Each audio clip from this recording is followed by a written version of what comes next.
Warning: Copyright disclaimer under Section 107 of the Copyright Act 1976, allowance is made for fair use, for purposes such as criticism, comment, news reporting, teaching, scholarship, and research. Fair use is a use permitted by copyright statute that might otherwise be infringing. Nonprofit, educational, or personal use tips the balance in favor of fair use.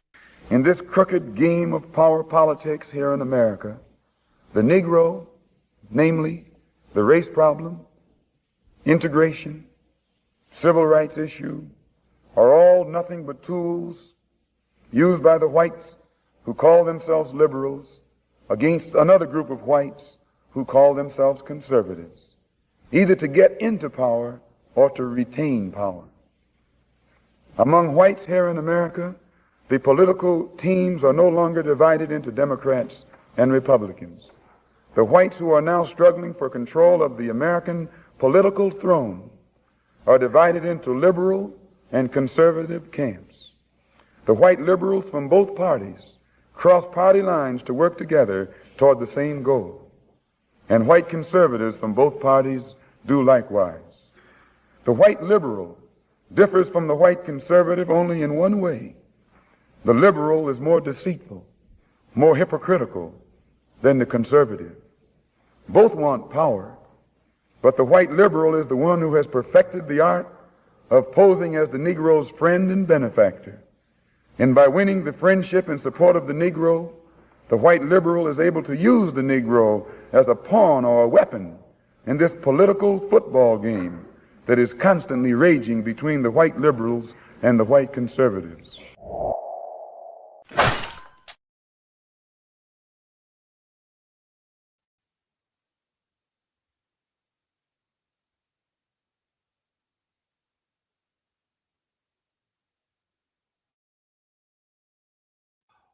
Let's see if this works now. What it do, family and friends? Welcome back to the Church of Black Power. If you're not subscribed, go ahead, hit that subscribe button along with the notification bell so you can be notified whenever videos like this drop. Please make sure you're hitting that like, share, and hype button so we can beat up the algorithm. Make sure we get this message out to the ears that need to hear. And if you have not done so yet, please click the link in the description. Go to change.org and put your signature on the petition for reparations. And with that being said, family, welcome back to another Church of Black Power episode. We got some things to talk about here today. First and foremost, we got to talk about the situation with Donald Trump. We definitely got to talk about that because, you know, there's a lot of people playing in our faces, and we got to make sure that people understands that we know what's going on and we hold everyone accountable for it. We definitely got to speak about that, but we also got to speak about the people who quite literally could have been doing the same thing, but they've been playing in our faces as well. Well, I guess they were doing the same thing by playing in our faces. So we got to talk about both sides, family. Before we do, because we're going to jump right on into it, I want to go ahead and scroll up and give a B1 salute shalom to our family. Rael in the building. Shout out to you. Thank you for being here. Our sister, Miss Hurricane Nisi in the building. Shout out and shalom to you, my sister Queen. Thank you for being here. Hello is in the building. Shout out to you and thank you for being here. Our good brother Reparations Nation is in the building. Shout out to you and thank you for being here. Our sister Mrs. C. Phillip Davis is in the building. Much love to you and thank you for being here. Our good brother RBJ is in the building. Shout out to you and thank you for being here, as well as our sister Priscilla Taylor in the building. Much love to you and thank you for being here. Our sister Patricia A. Jones is in the building. Shout out to you and thank you for being here. Our sister Stacy Mitchell is in the building. Michelle, I don't know why I said Mitchell, but shout out to you and thank you for being here. A B1 salute certified. Our good brother Rashad Wallace is in the building. Shout out to you and thank you for being here. Christian Wright is in the building. Shout out to you and thank you for being here. Pink Blue is in the building, as well as Robert Taylor in the building. B1 shalom and salute to each and every one of you and thank you for being here. And for all those who are in the building who isn't in the chat, Shout out to you and all those who's going to catch this on the replay. Gang, shout out to you and thank you for being here. Now let's just jump into it, family. We got to get into it. Shout out to our good brother Tatum Man as well. Much love to you and thank you for being here, my warrior brother. Now, before we get started, I want to make sure everybody, go ahead, like I said, hit that like and subscribe button if you have not done so already. Now, let's jump right on into this situation here. This comes from the New York Times. Trump administration weighs 1.7 billion for fund. 1.7 billion fund for allies investigated under Biden. And I wanted to talk about this because there's a lot of folks saying that it's going to go to the J6ers, which some of it might. But for the most part, this is for Trump's cronies. Let's get into it. The Trump administration is considering the establishment of a $1.7 billion. Excuse me 1 second, family. Been one hell of a day already. All right. Oh, that stayed up there, huh? All right, let's take that down. All right. The Trump administration is considering the establishment of a $1.7 billion fund to compensate the president's allies and others investigated by the Justice Department under President Joseph R. Biden, creating an ethical and political minefield all day for Republicans and the Department of Leadership and the department's leadership, excuse me. The unusual plan, which Democrats and former government officials criticize as a vast political slush fund financed by taxpayers, is being fast-tracked but has yet to be finalized or approved. According to people familiar with the situation who spoke on the conditions of anonymity, to discuss internal deliberations. The Justice Department is modeling the program in part on a landmark $760 million settlement fund the Obama administration created to compensate Native American farmers and other ranchers who were deprived access to federal subsidies for decades. I want to pause there. Matter of fact, it's not that I want to pause there. I am required to pause there. I got to. The Justice Department is modeling the program in part on a landmark $760 million settlement fund the Obama administration created to compensate Native American farmers and ranchers who were deprived access to federal subsidies for decades. I'm required to pause there, family. I'm required to. Because this is the same Barack Obama that was sitting there talking about, no. That's not how America works. America works when we're all working together. And when asked, why don't you target foundational Black Americans specifically? Why don't you say, this is for you, since you have been consistently deprived of resources, since you have been consistently placed as an underclass when it comes down to resources. Yeah, we're required to pause there.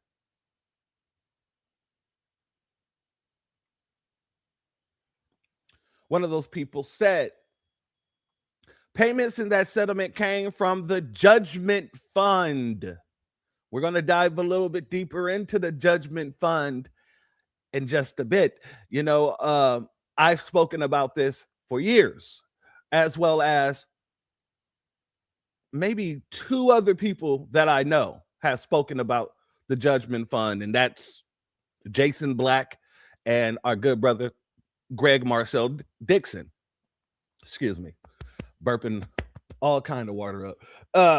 Our good brother Greg Marcel Dixon. So we're going to be speaking about the Judgment Fund.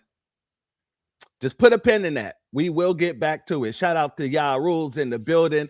Much love to you. And Arcadia, excuse me. K Turin, excuse me. Shout out to you. Thank you for being here, as well as Javon. Shout out to you and thank you for being here as well. Let's continue, shall we? Where were we? Here. Payments in the settlement came from the Judgment Fund, or will come from the Judgment Fund, because that's where it ain't started yet. An uncapped pot of money. Let me say that again. An uncapped pot of money. I'll say that one more time for dramatic effect. An uncapped pot of money that does not require congressional approval to make payments and is maintained by the Treasury Department. Let me read that again. Payments in the settlement came from the Judgment Fund, an uncapped pot of money that does not require congressional approval to make payments and is maintained by the Treasury Department. Oh, Doge couldn't have found this. You know why? Because Doge didn't have access to anything the Judgment Fund funds. You see, the Judgment Fund is basically a black hole, and it's full of cash. And when they need to do something that Congress will not allow them to do, the president has the authority to overrule Congress by going and using the Judgment Fund. Yeah, there is no audits of the Judgment Fund. There's never been and never will be an audit on the Judgment Fund. But let's continue. We'll talk more about that in a second. The proposal comes in response to various claims President Trump has made against a federal government he himself controls.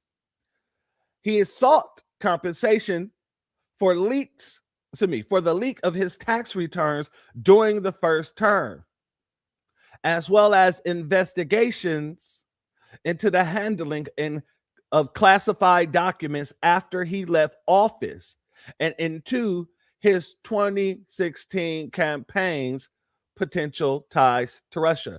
Now, let me see if this isn't where this article ends. I think that in immersive reader, it cuts off partial of the article, but the article goes on to talk about how the judge in the case was questioning whether or not the case is even legal because of the fact that Donald Trump sits over not only as a defendant, he controls the defense, but as the president of the United States and under the DOJ, he controls them too. So anytime you bring a court case or bring a civil case to the courts, you have to understand that there must be some sort of opposition. Both sides can't be working with each other, even though they do. And when I say they do, just know for damn sure that a lot of the cases that the prosecutor ends up winning is because of the fact that they got to deal with the public pretender, where they say, hey, you got a case here. If you go ahead and get them to plead guilty on this one, then on that case, I'll be a lot more lenient. That's how this situation works with the prosecutors and the public pretenders. However, it's not supposed to give the appearance of them working together. And this case gives full appearance of not only the prosecutor and the defendant are working together, but it's a clear-cut sign of basically corruption because both of them work for the president. So I want to move on to this article here. Well, not this article. I want to go on to read the Justice Department's announcement. But the article also went on to say, after the judge made that inquiry, then the Justice Department, or excuse me, the prosecutors and the defendants, or Trump's lawyers or whatever, started working with each other to try to come to a settlement so that it wouldn't have to go to court, so that the courts wouldn't have to throw it out. So that's what ended up happening. And that's why we're here today with this whole situation. Well, this happened yesterday, but still. Justice Department announces anti-weaponization fund. Let's get into it. Part of a settlement agreement in President Donald Trump, the Internal Revenue Service.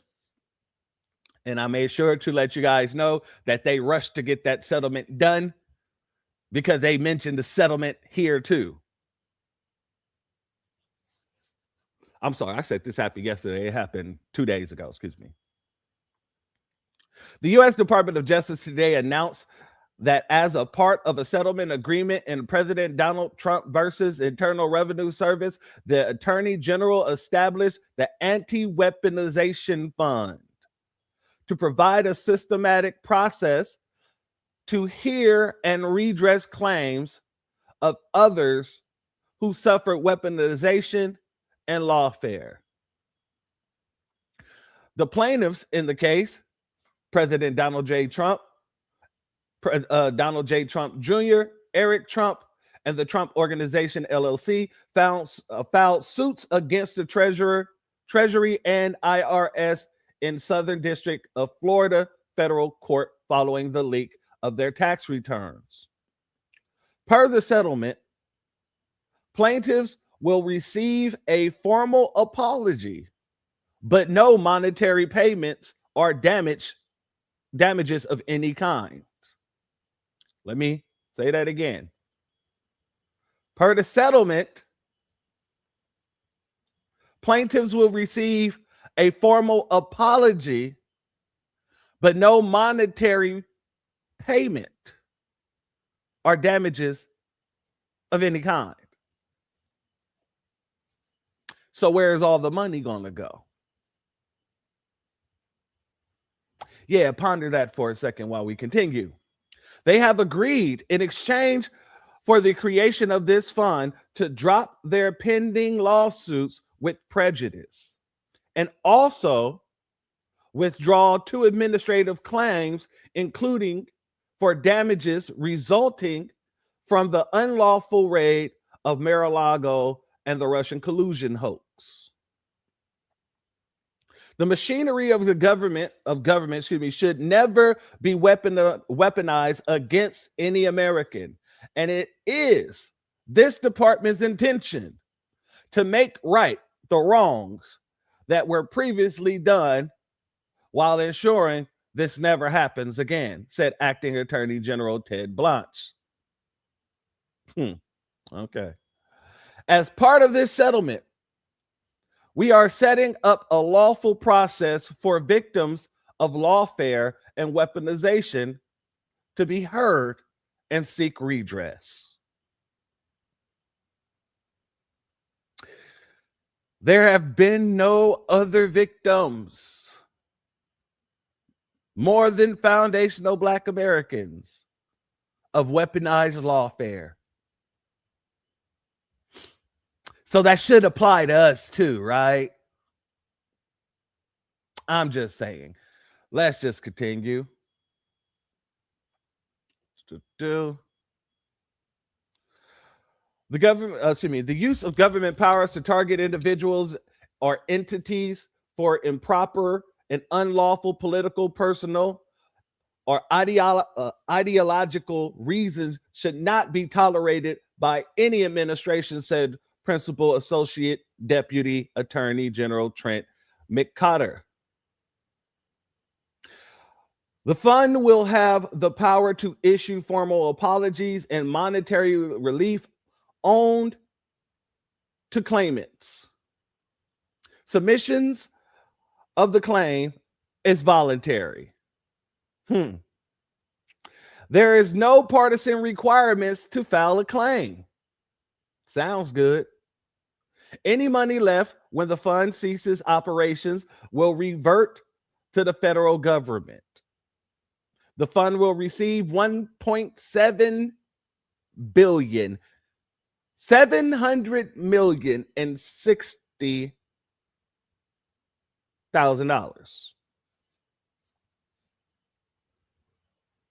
$1.7 billion, $700,600,000,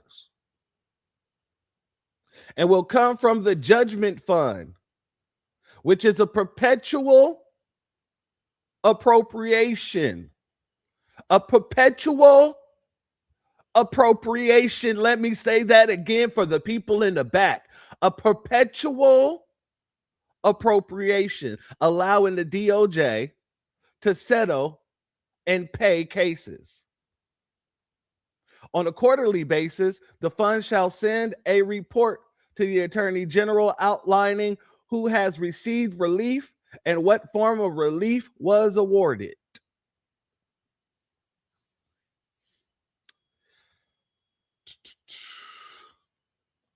At the Attorney General's direction, the fund can be audited. The fund must take steps to protect private information and avoid fraud. The fund shall cease processing claims no later than December 1st, 2028.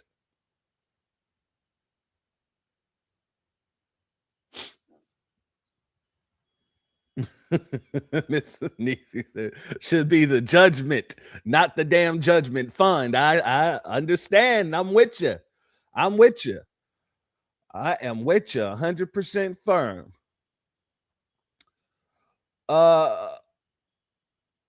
There is legal precedent for such a fund, most notably the Keeps Eagle case, where the Obama administration created the $760 million fund to redress various claims alleging racism against the federal government over a period of decades. In Keeps Eagle, hundreds of millions of dollars remaining in the fund were distributed to nonprofits and NGOs that never made a claim.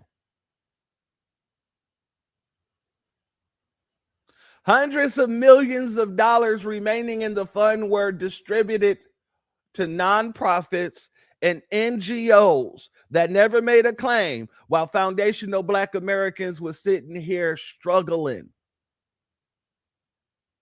While we called for reparations and Obama told us no. While Flint, Michigan went under economic terrorism and nothing was done. And then when they finally did something, they gave a few measly millions, not enough to fix the problem. Yeah. And people wonder why we have an issue.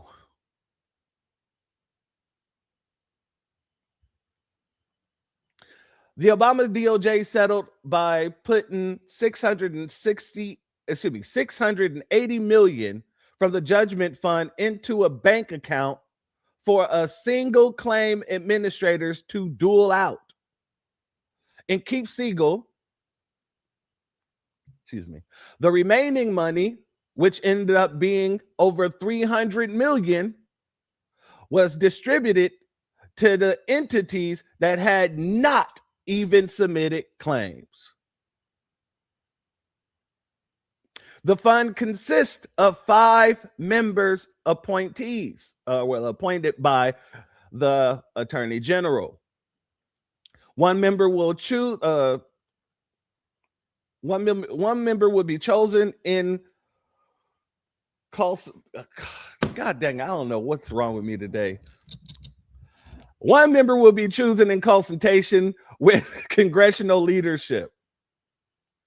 The president can remove any member, but a replacement must be chosen the same way as a replaced member was selected. So this is what the announcement was. And family, before I give my commentary, let's go here first. Let's go here. The Justice Department has this new fund that was announced today, $1.7 billion. Yeah. Why should taxpayers pay for the January 6th? Well, it's been very well received. I have to tell you, I know very little about it. I wasn't involved in. It's been very well received. Trump, let me talk to you personally. Let me talk to you directly. This is one of the most idiotic moves you could have ever made before a midterm election. Let me say that again. This is one of the most idiotic moves you could have did amidst the midterm elections. This is idiotic. This is moronic. Even the people who actually rock with you will see this as corruption, because that's what it is. It's corruption. And then you said it's been very well received. That's not the case at all. That is not the case at all. As a matter of fact, this has been less well received than when you tried to make it seem like Epstein's situation was a hoax.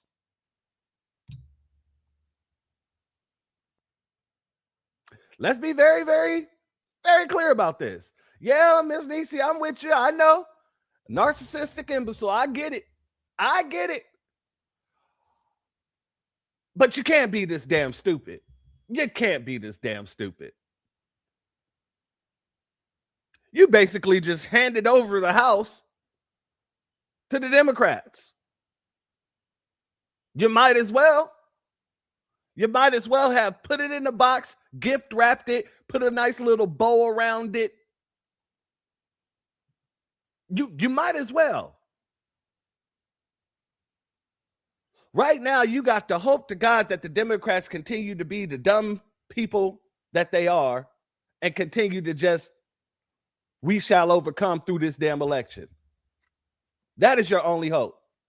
Because if they start actually speaking towards foundational Black American issues, there's going to be a problem for you. I'm just saying. And these are the same people that say they can't pass reparations for foundational Black Americans because of the fact that, they just don't see it happening, in Trump's words. Now, I will say this. I don't believe that it's going to be going to any J6ers. I believe it's going to go all to his cronies, all his partners, his business partners, and all the folks that was being investigated. The J6ers, Trump said what he said about his damn supporters. They're just so damn stupid. So they might just take this as a win and get galvanized to run to the polls for this. But as all these politicians have shown people, whether you are white, whether you are Black, whether you are Indian, whether you are god dang Mexican, if you are lower tier, they don't give a damn about you. You're just a tool. And they will use you as such. So yeah. I don't see them getting paid either. However, let's continue. In the whole creation of it and the negotiation. But this is reimbursing people that were horribly treated, horribly treated. It's anti-weaponization. They've been weaponized. They've been, in some cases, imprisoned wrongly. They paid legal fees that they didn't have. They've gone bankrupt. Their lives have been destroyed. And they turn. You don't say, Trump. I'm glad that you're saying all of this, because now you're saying that foundational Black Americans have a case. We're the number one victims of targeted weaponization of the government in every damn area. So yeah, I'm glad you said that, because you just opened the door for us to sue the American government for the same reason. Thank you very much. Thank you. You set a precedent. Let's continue. Shout out to Butt Brains in the building, Buddy Brains, excuse me. Shout out to you, and shout out to our good brother DSB, my dark-skinned brother in the building, as well as Southern Breeze, as well as our good brother Damon Reeves in the building. Bars, shout out to you. Much love to all of you. Thank you for being here. Turned out to be right. I mean, it was a terrible period of time in the history of our country, and they worked on it. I know the Justice Department, it's really been working on it very hard. There's been numerous other occasions over the years where things like this have been done, but these were people that were weaponized and really treated brutally by a system that was so corrupt, with corrupt people running it, and they're getting reimbursed for their legal fees and the other things that they had to suffer. All right. Let's get into what this judgment fund is, family.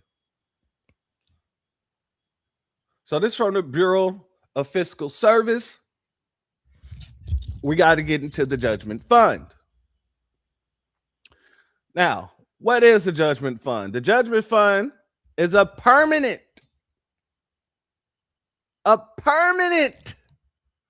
indefinite,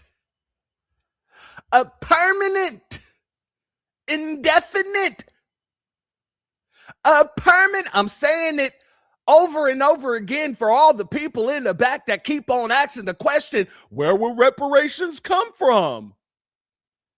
Where will we get the money for reparations?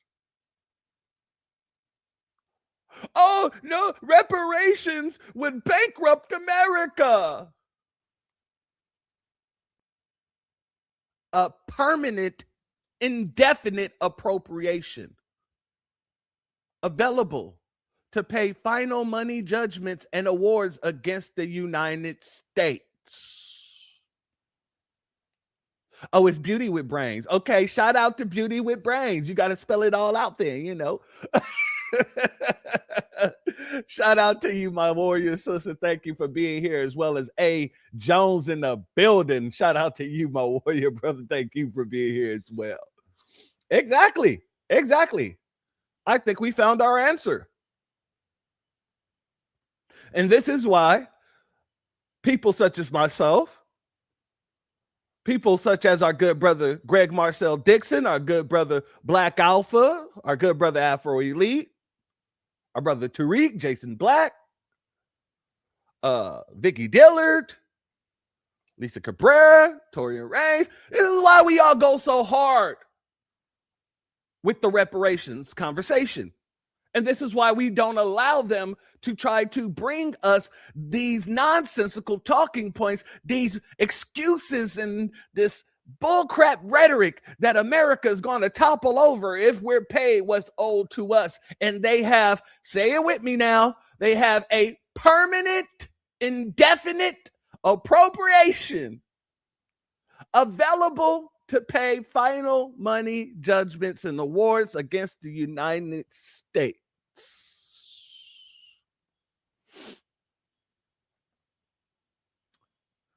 Let's be very clear about that. Okay.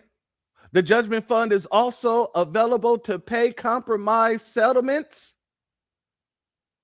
entered into by the United States Department of Justice related to actual or imminent litigation, but only if a judgment on the merits in that litigation would be payable from the judgment fund.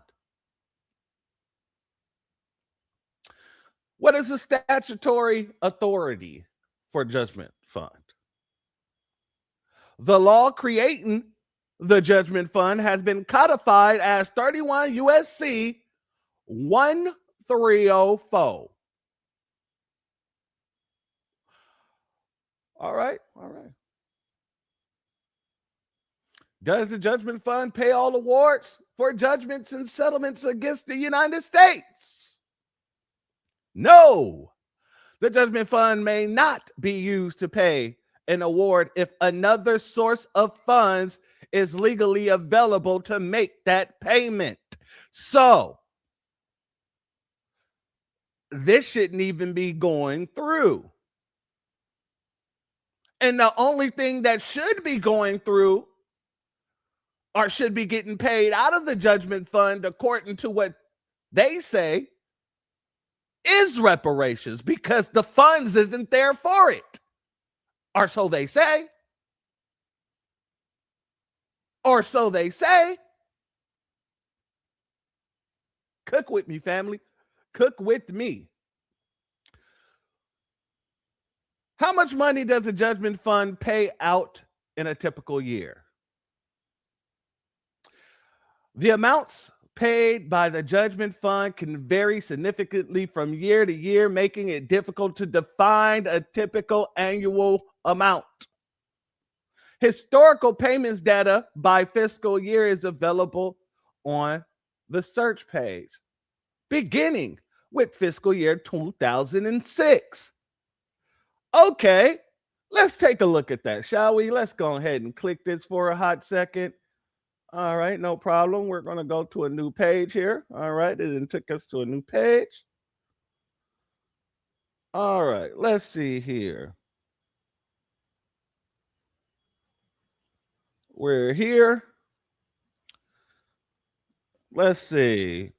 Payment date and range. Let's just look at 2020 to 2024. Let's just do that.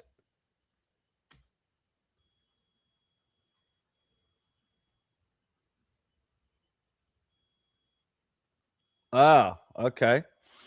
Well, J first.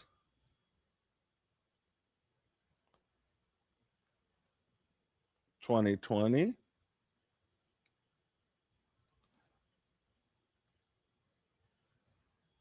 To today. Let's do what's the 20th?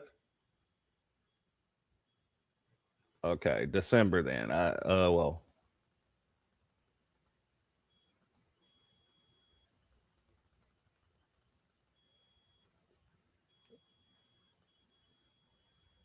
December 21st, 2020.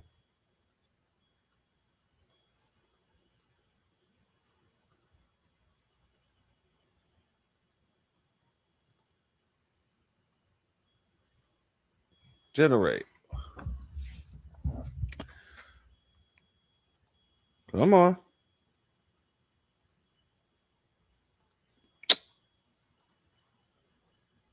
What's good? It is not letting me go back to 2020 for some reason.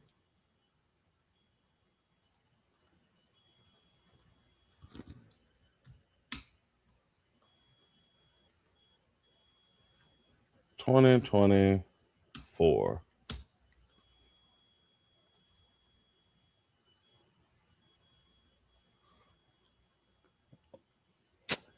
Well, looks like I'm gonna have to play with this for a bit, family, but we'll come back to this. Don't worry. I will put a pin in this and I will make a whole broadcast just breaking down this data. Oh, this is some data here. Hold up. Okay, here we go. All right. Now, let's get into the 2000 here. Okay.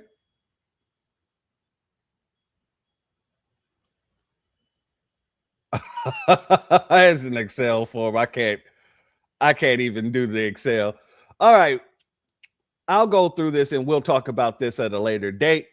However, just know that it is an unprecedented amount of money that goes out every damn year under this fund that nobody knows anything about because it's never audited. It's never audited.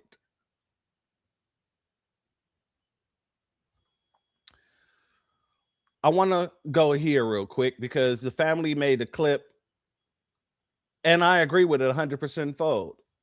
The department has this new fund that was announced today, $1.7 billion. Yeah. Why should taxpayers pay for the January? Well, but this is reimbursing people that were horribly treated. It's anti-weaponization. They've been weaponized, and they worked on it. I know the Justice Department, it's really been working on it very hard. There's been numerous other occasions over the years where things like this have been done, but these were people that were weaponized and really treated brutally by a system that was so corrupt, with corrupt people running it, and they're getting reimbursed for their legal fees and the other things that they suffer. Black Americans have never received federal reparations for slavery. Not for Jim Crow, not for stolen labor, not for redlining, not for Black Wall Street being burned to the ground, nothing. But do you know who did get paid? Enslavers. Under the D.C. Compensated Emancipation Act, slave owners were paid up to $300 per enslaved person for the loss of their human property. The people who were enslaved got nothing. Then Black people built anyway. They built communities like Greenwood, Black Wall Street, and America let white mobs destroy it. Now fast forward. Trump's administration has created a nearly $1.776 billion fund that could allow Trump allies and January 6th insurrectionists to apply for payouts and apologies. So let me get this straight. Black people can survive centuries of government-backed oppression and be told reparations are unrealistic. But insurrectionists may get taxpayer-funded compensation? Y'all really got us fucked up. America always finds money when it wants to, just never for the people it actually owes. Shout out to the sister that made that. And I want to give a shout out to 2B Me in the building. Much love to you. And thank you for being here. And thank you for this comment. Democrats want to give illegals reparations. And where you think the fund is going to come from? We're the only people that's not told about the judgment fund. We're the people who are owed the justice. They've been hiding this from us. The Democrats and the Republicans. So at the end of the day, they're both responsible. And they're both on my shit list. It is that simple, that plain. The Democrats more, though, because they've been playing in our face. Now, before we get to the Democrats, let me finish off over here with Trump, because I got to talk to the Black supporters, the Black MAGA, all the folks who ran over to the Republican Party and started talking as if it is an impossibility for foundational Black Americans to get redress. That it is an impossibility for us to get reparations. Donald Trump just looked you dead in your face and signed something into law. Well, quite literally, not signed it into law, but put together a goddamn fund that showed you completely different while highlighting a fund that you had no idea existed that could have been paid our reparations. While all you clowns are over there tap dancing and boot licking like a Stephen Fetchit, they are playing in your face. They're playing in all of our faces. And you think that the Democrats are demons. They're both damn devils. That's why I've said consistently, time and time and time again, that you don't get off one plantation and run to the next plantation, because they're going to do you just as bad. They're just not going to do it with a smile. They're going to treat you. They're going to act like they like you the same way the Democrats does, but they're going to make sure that you know that you are beneath them. And they're going to make sure that their base know that they know that you know that they know that you are beneath them. Everybody who ran over to the Republican Party, Now, let me say this also. This isn't a dig at people who are voting the interests of their area, the interests of their community. That's totally different. I don't have a problem with you using your vote as leverage whatsoever. Do what you're supposed to do because that's what you're supposed to do. This is out to people who just ran over there and they just started talking bad on not just Democrats, but Black Americans as if we're just so stupid that we don't see what's going on both sides. The people who ran over there and forgot that they were actually freaking Black. And forgot that the Republican Party is not your friend. This is for those who love to quote how the Republicans were the ones who fought a war to get people out of slavery when that was not the damn truth. In the very same way Donald Trump just showed you how y'all get y'all face played in, Abraham Lincoln did it first. If I could free the slaves and preserve the republic, I would do it. If I could keep them enslaved and preserve the Union, I would do it. If I can do neither and preserve the Union, I would do it. That's your Abraham Lincoln. That's your Republican Party. So when you sit here and talk to us as if we don't know what's going on, even when you're speaking to the Democrats and the Black folks in the Democratic Party, you are a pot calling the kettle black. Because the first civil rights bills were passed under the Republicans. The first civil rights bill was passed under the Republicans, the Civil Rights Bill of 1876 and 1877. Look it up. But that was the first Civil Rights Bill. And they spent 2 decades rolling back everything they put into that bill. 2 decades.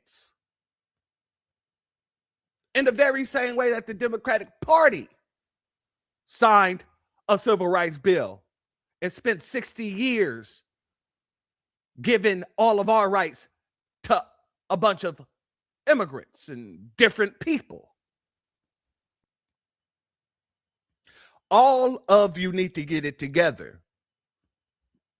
When we say we are independent, it is for this reason. We don't have no friends on the left. We don't have no friends on the right. This is not a likable competition. Who do we like more? That is a child's game. You're speaking to adults, educated adults who understand what it means to fight for their interest. And fighting for your interest does not mean that you go and bootlick for one party or the next. All that is over with. All that is done. And also, let me make it clear. While they sit there and act like they like you, they prove to you otherwise. Their actions speak louder than words. Ain't that right, Sheldon Daniels? Oh, Sheldon Daniels, Sheldon. You thought that all you had to do was talk crap on Jasmine Crockett and you was going to get that seat. You thought speaking against reparations was going to put you in high favor when it comes to these white supremacists, these Nabiscos, these folks that quite literally look at you like a stain under the bottom of their boot, didn't you? Yeah, Sheldon. Yeah, and now you figured it out. Now you're finding out that Donald Trump don't rock with you either. Let's go here.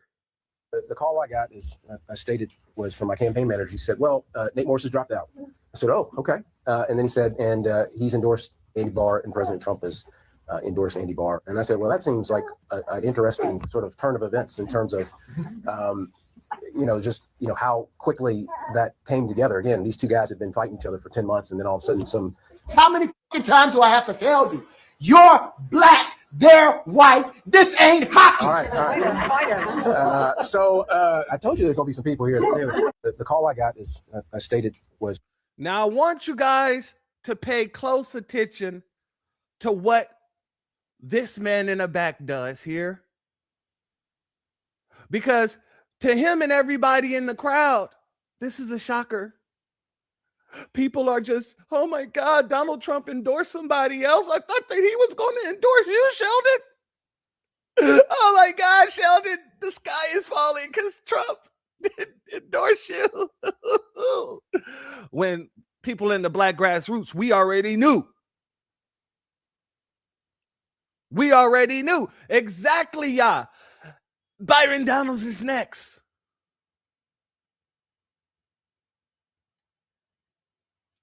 Exactly. Shout out to Luke Skywalker. Tokens get used. Once the tool is done being used, the tool gets broken in front of all of our faces.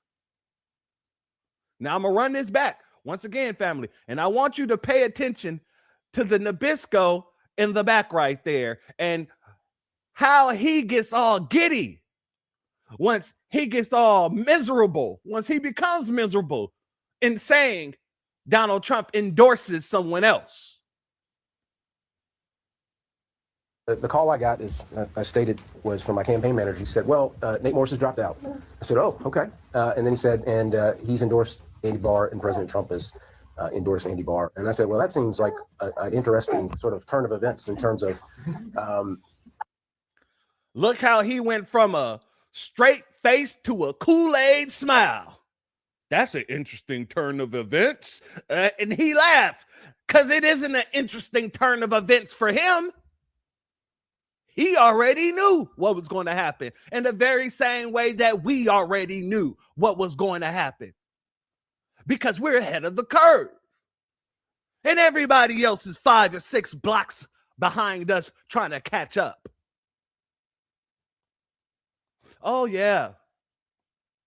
He knew exactly what Donald Trump was going to do, and he let this bootlicking coon crash the hell out for the Republican Party left and right.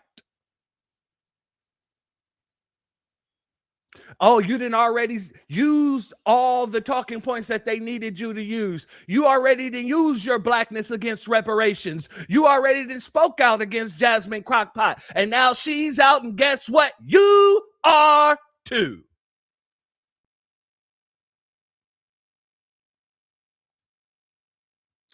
Shout out to Akibalon Nation. Thank you for your Cash App donation. Your donation is blessed tenfold, and I appreciate your contribution as always, my warrior brother. Y'all people are going to learn. Y'all people are going to learn that just because they smile in your face don't mean that they want you to take one of their places. No, no, no, no. Now on to the Democrats. Because with this new situation that's taken place with Donald Trump and the whole weaponization fund, the Democrats have been put on display. Because if Trump can go ahead and do that, why haven't you paid us reparations yet? Why haven't you put together programs that could be funded through the Justice Fund in order to give us redress in this country? Y'all could have been doing this over the past 60 years, and the black community would be a mecca of beauty. The black community would be a mecca of education. The black community would be a mecca of job building, of small businesses, of just everything. Black America would look like the way it's supposed to look like. But in the very same way, you ain't do nothing for us in the past. You never spoke about the judgment fund. You never spoke about how we can get policies using that judgment fund. You guys don't speak about it because you guys play for the same team that the Republicans play for. And that's white supremacy. That's white power. I want to go to this sister because she breaks it down very well. Let's go here. I don't understand why Democrats can't admit that the DNC doesn't give a fuck about us. The DNC knew that Biden wasn't going to make it through the whole entire race. And if they wanted a fair shot against Trump, they would have had a primary, but they didn't because they wanted Trump to win. Democrats hate Republicans, Republicans hate Democrats, but literally we're all getting played. If the DNC wanted to win, they would have had a primary. They didn't have a primary because they wanted Trump to win, because they want the same shit as Trump. They want to funnel all the wealth into the most rich people so that we have nothing. They both want the same thing. Stop fighting over pointless shit, guys, please. I don't understand why Democrats can't admit that the DNC doesn't give. Shout out to that sister, and that's exactly what it is. Both parties are playing for the same team, and you ain't on it. If you're a black Republican, you ain't on it. If you're a black Democrat, you ain't on it. The only team that foundational black Americans have is foundational black Americans. We're the only one that speaks out for our interests. We're the only ones that actually fight for every freaking right that everybody who come to this country benefits from. The only people. Even when you look around right now, all the nonsense that's going on in the street isn't fighting for what's right. It isn't fighting for protections. It isn't fighting for, no, they're fighting for people's right to break the damn law. The Democratic Party shut down the government for people's right to break the damn law.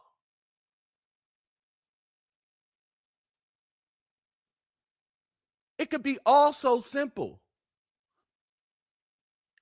But in the words of my sister, our beloved sister, Lauryn Hill, but you'd rather make it hard.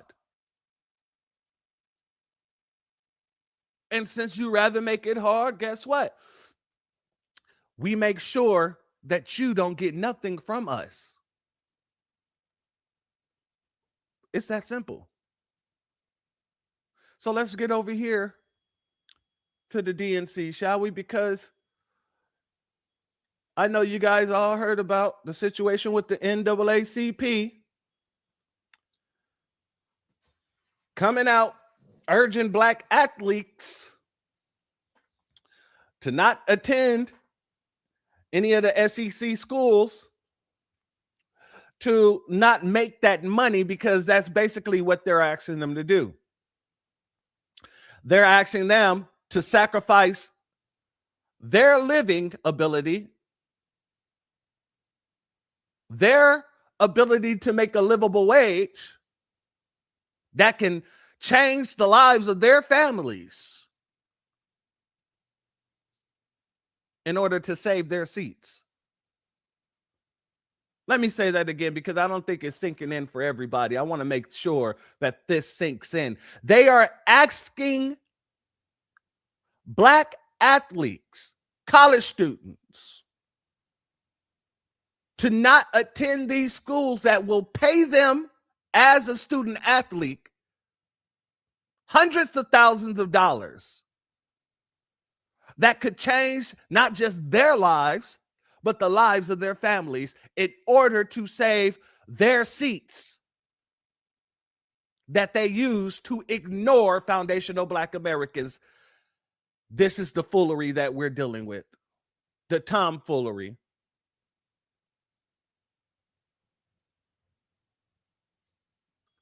Oh yeah, my sister. Audacity on clearance.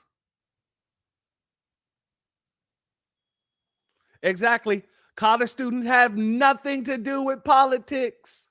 Well, they do, because they tend to go to the colleges and indoctrinate them there. But when it comes to the decisions of politics, yeah, they have nothing to do with it. Let's get into it, family, because we got a lot to talk about.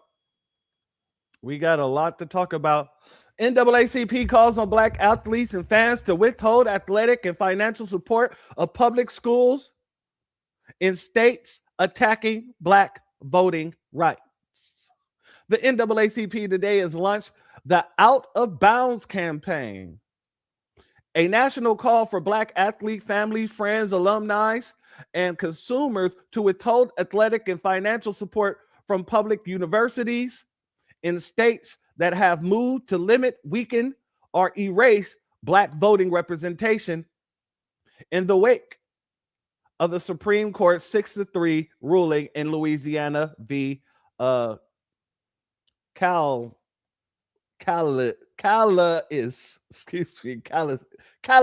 I'm tripping out. Anyway, which gutted what was left of the Voting Rights Act. The NAACP identified 8 priority states: Tennessee, Louisiana, Alabama, Florida, Mississippi, South Carolina, Texas, and Georgia, and targeted flagship public athlete programs generating more than $100 million in annual revenue that continues to recruit black athletes while their state governments dismantle the political power of black communities. What the hell does a school have to do with the state government? Nothing. That's number one. Number two, you're talking about how students should give up an opportunity to get their piece of that hundreds of millions that they make annually for a bunch of people who quite literally ignore their interest. Oh, I'm glad you said it, because I was about to say it. They don't give a damn about our children at all. Exactly. They pay these sports players. It's not just they're playing for free anymore. But here's another problem that I have. When have they ever called for anything like this in order to put a chain on anybody on reparations or a hate crime bill or a transformative black agenda? Do you know more hate crimes take place on these college campuses than any other place?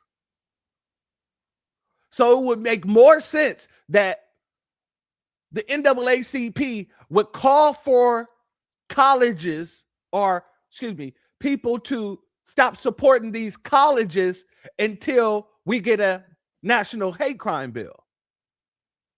That would make more sense, because there are a lot of hate crimes that take place on these universities. Have you guys heard anything about anything like that? Or am I the only person that has mentioned it? Let's continue. Shout out Intrigued in the building. Much love to you, my sister, as well as GG, Pink Blue, and Lunch Eyes in the building. Much love to all of you. Thank you all for being here, as well as Storm Randall. Much love to you, and thank you for being here. And our sister Lillian Madison, of course. Let's go here. Let's continue. What these states have done is not a policy disagreement. It is a sprint to erase black political power. Derek Johnson, national president of and CEO of NAACP. These actions happen in days, in some cases in hours, of a Supreme Court ruling that gives extremist lawmakers a playbook to erode black representation. What about gerrymandering in blue states?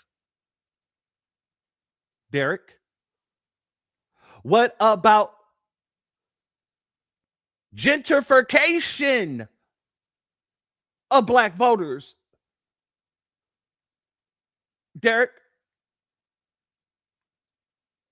What about diluting black votes by flooding in a bunch of illegal aliens? Derek?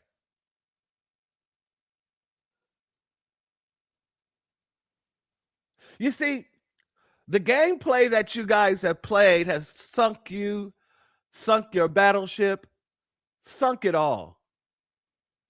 Because what you did was you used a bunch of illegals to bolster your population numbers, to boost your population numbers in order for you to get those seats, to get extra seats. And then you use those minority majority opportunity zones in order to fill those seats with the people you wanted in there. And now half of that has been taken away from you. You can go ahead and put all those illegals into our communities in order to boost your population numbers so that more seats can be created. But now you don't have the same tool that you had in order to fill those seats. So now somebody from the Republican Party can take that seat. Somebody from an independent party can take that seat.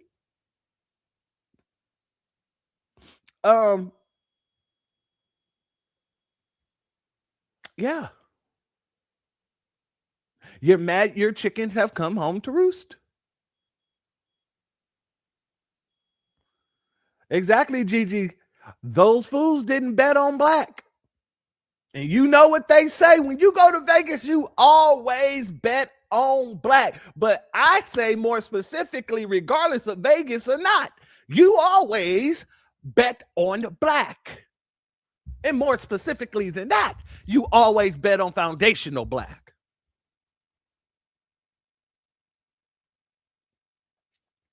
The NAACP will not watch the same institutions that depend on black athletes' prowess to fill their stadiums and their bank accounts remain silent while their states strip black communities of their voices. You mean the way that you guys have stripped our voices? Every time somebody meets you where you are and give you our demand, you try to make them out to look like an agent? That's not stripping away black voices? I'm just curious. Was it stripping away black voices when Al Sharpton got up there and called our brother Melrose Mike stupid or an agent? Was it stripping away black voices when all the Democratic shills got online and started calling Black Alpha every name under the sun besides the child of the Most High, when he stood up and told Kamala Harris that she's not going to continue and they're not going to continue to use our lineage, history, and culture to push other groups of people in front of us? I mean, what he said was absolutely correct. What he said was absolutely necessary to say, but yeah, all these folks came out trying to make our bro look crazy, make our bro look like he's just an agitator, tried to call him an agent. Is that not silencing black voices? Is it not silencing black voices when our sister Brooke and our brother Divine and all of our other brothers and sisters out there in New York, shout out to each and every one of you, are out there speaking at these panels and they're taking away minutes from them, or they are arguing with them, or they are basically trying to bring in false experts to try and go against what we are bringing forth, the historical reference and the historical interest of our people? That's not silencing black voices. You see, right now what you have are black voices who will not be silenced by you people, whether by Republicans or whether by Democrats. No Republican, no Democrat will silence our voices, and that's why we have taken it upon ourselves to continue to speak up. We have taken it upon ourselves to continue to pull up. We have taken it upon ourselves to call out each and every person who use us but don't want to actually give us what's due to us.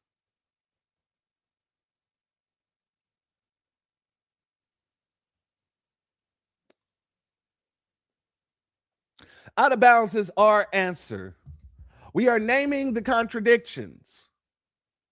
We are calling on Black athlete families, friends, and consumers, to act on it. The same power that built these programs can be redirected, and it will be.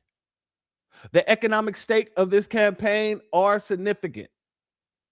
The flagship universities in the 8 targeted states collectively generate billions in dollars in annual athletic revenue.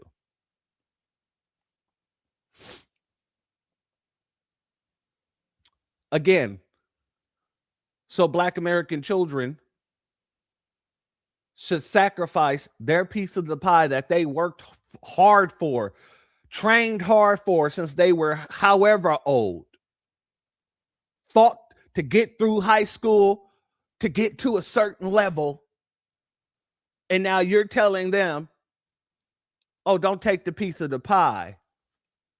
We need you to save our seat. Don't make sure that your family can live a better life. We need you to save our seat. Oh, don't think about it as an opportunity for you to get out of the squalor that you lived in, the poverty that we've kept you in. We need you to save our seat. This is what they're telling us, deliberately to our faces.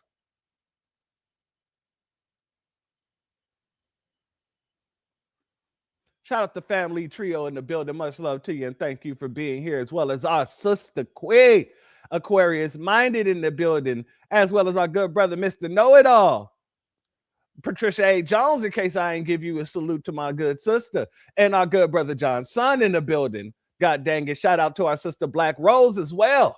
Much love to each and every one of you, and thank you all for being here. Exactly.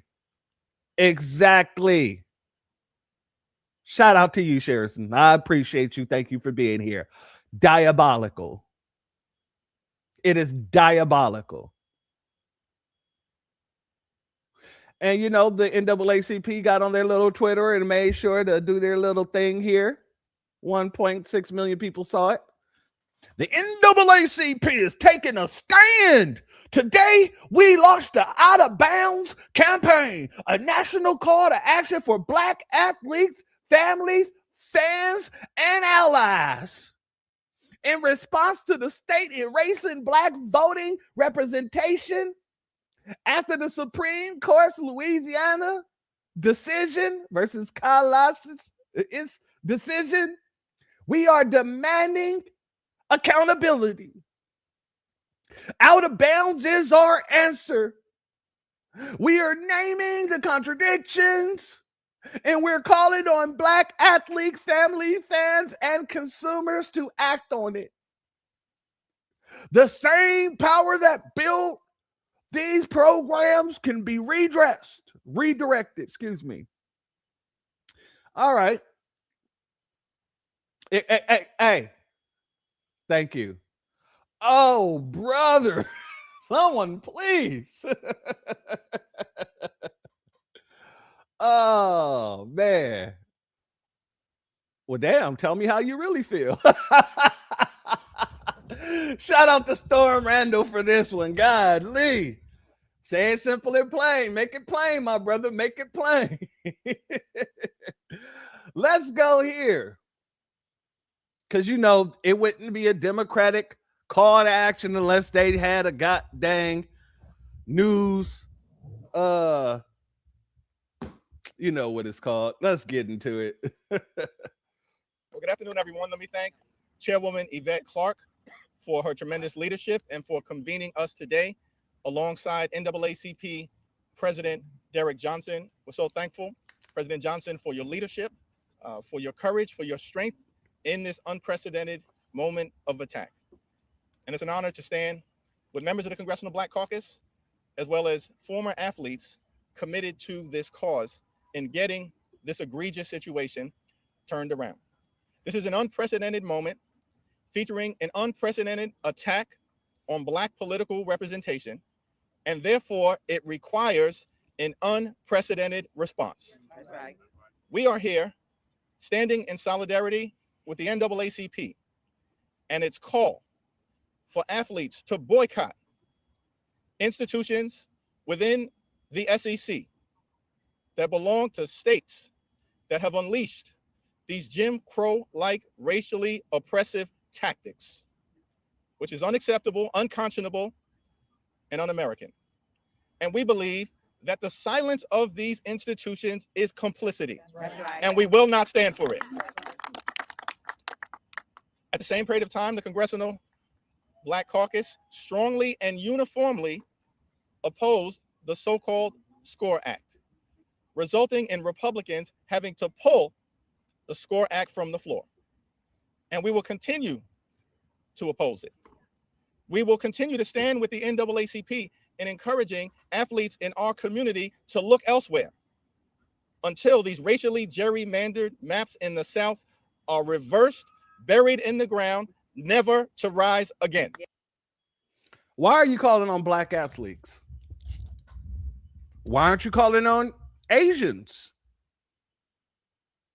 Why aren't you calling on Latinos? Why aren't you calling on your Red Dot Indians? Why are you calling on Black athletes to do this?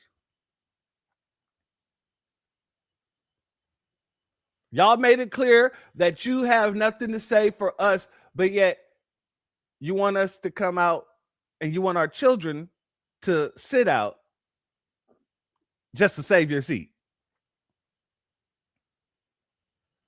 That's not how politics works, my friend.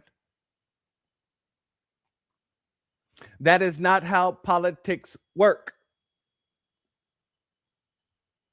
And you know it's not how politics work. And you said that this is unprecedented. This is an unprecedented move. No, it isn't. This is the same type of move we see coming all the damn time. You know what an unprecedented move would be? The Democratic Party coming out calling for reparations and the anti-Black hate crime bill. Oh, that would be unprecedented. Especially if you mean it. Oh, God, you know, that right there would be something that nobody would be expecting. This shit right here is just more of the same. But continue. Yeah. With respect to the SCORE Act, our position has been clear. If LSU is for it, we're against it. If the University of Alabama is for it, we're against it. If Ole Miss is for it, we're against it. If the University of South Carolina is for it, we're against it. Can somebody tell me where the University of Alabama or any other universities that he named, can somebody show me where they have a seat to make these kind of decisions? Oh, they don't. They don't have the authority to make them kind of decisions. Oh, so by you saying if they're for it, we're against it, it's just a bunch of nonsense. You could have been doing this with all the people that was found hanging on their college campuses. I've never seen you not once come out when anything like that has happened on those university campuses saying anything like this. because it doesn't matter to you, and it never has.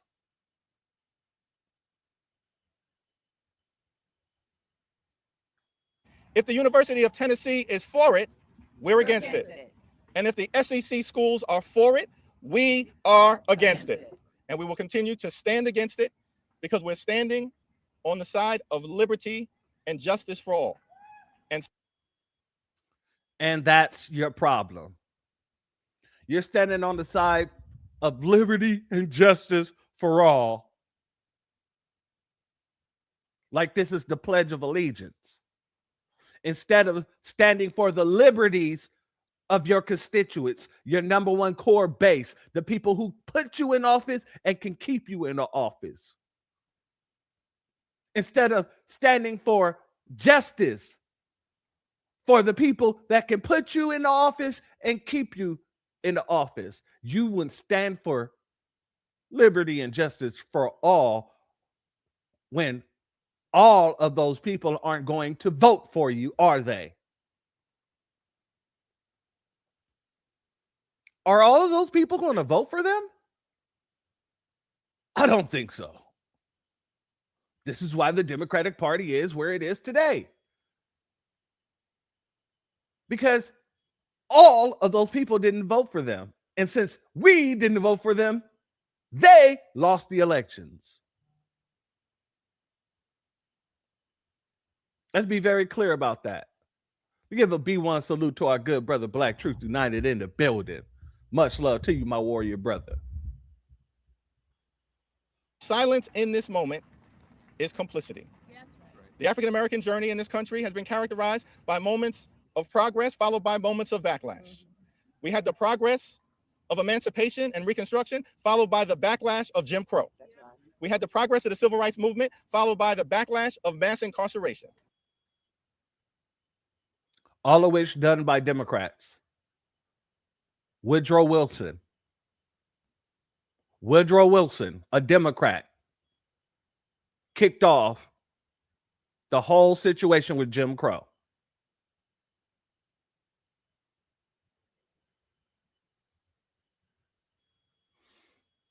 Civil Rights Movement followed by the backlash of mass incarceration. Mass incarceration. Joe Biden.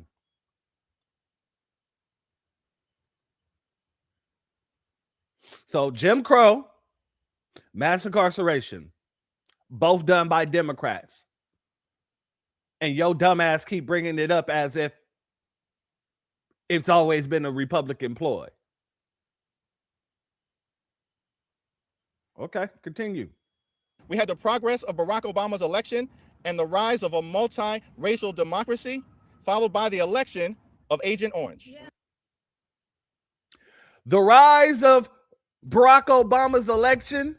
I'm sorry, I got to hear that again. And the rise of a multi-racial. We had the progress of Barack Obama. What was progressive about him for foundational Black Americans? You light, bright looking mother lover.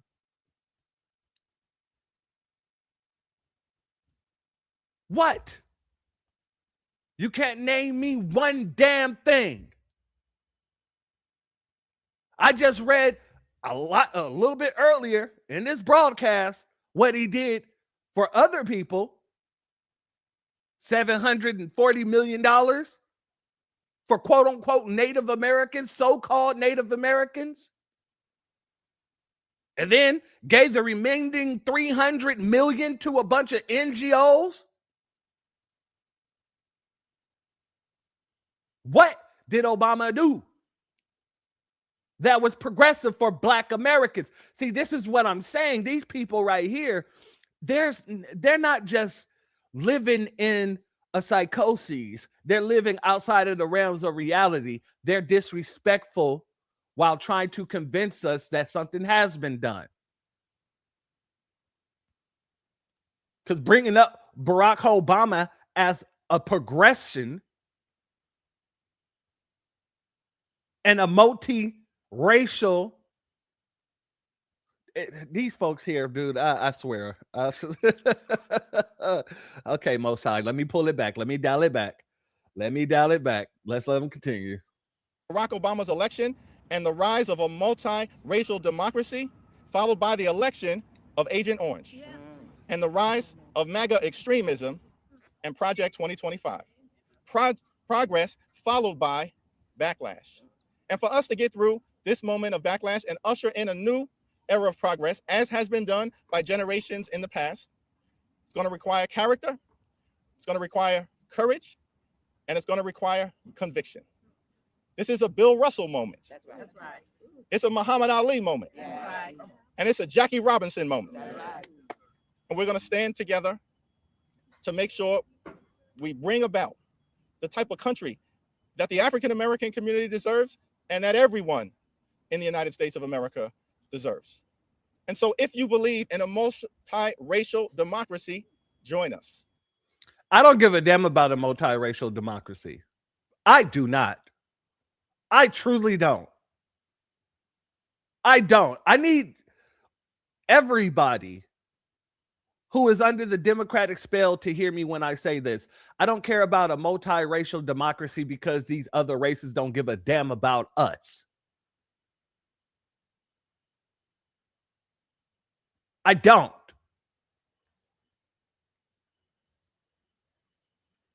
America was built on a republic. On the republic, America was built. So I don't give a damn about your democracy, especially when the democracy isn't doing anything to forward my people. Damn your democracy, and damn your multiracial democracy. If you're not bringing us what we need, damn you, and damn what you claim democracy to be.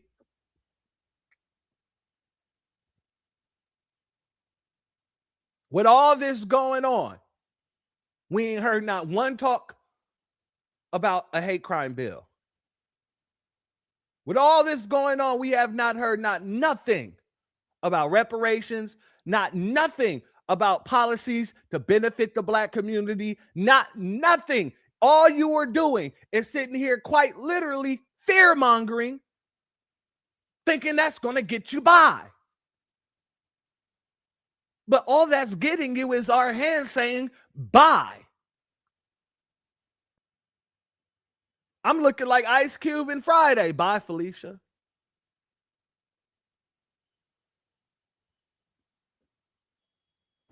If you believe in free and fair elections, join us. And if you believe in fair Black political representation in the South and all across America, join us. Welcome to what I've started to call Project 42, which is we're going to make sure that we battle through the turbulence, the trials, and the tribulations of this moment. Push back aggressively against the racial gerrymandering that is taking place. And I'm confident, though it won't be easy, if we continue to stand up and show up and speak up for what we know is right, one day soon, we shall overcome. You don't need to worry about Project 42 because if you don't do what you need to do for us by 2028, you won't be here. 2030, you'll be done. 2032, we won't know you. 2034, we're looking around. Looking around. Oh, that's right. You'd be a dead party by 2034. A dead party. Damn Project 42. 2042 is way too far out to be looking at. Especially when y'all are making sure you're going to be ignoring us. Oh, yeah. 2042, that is a pipe dream.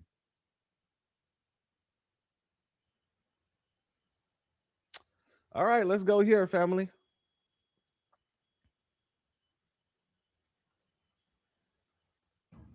In this moment when Black representation is under attack, it is important for the CBC to keep in their tradition of being the moral of the Congress, but the moral of conscience of this country.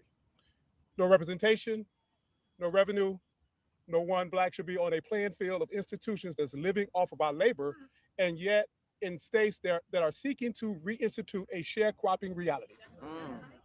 It is not the responsibility of Black America to hold individuals who should know better accountable for doing better. And it is not the responsibility of foundational Black Americans to keep people in their seats when they know they should have been doing better. I'm glad you said that. I'm glad you said that. It is not our responsibility to put ourselves on the line to keep people in office that has consistently showed us their ass.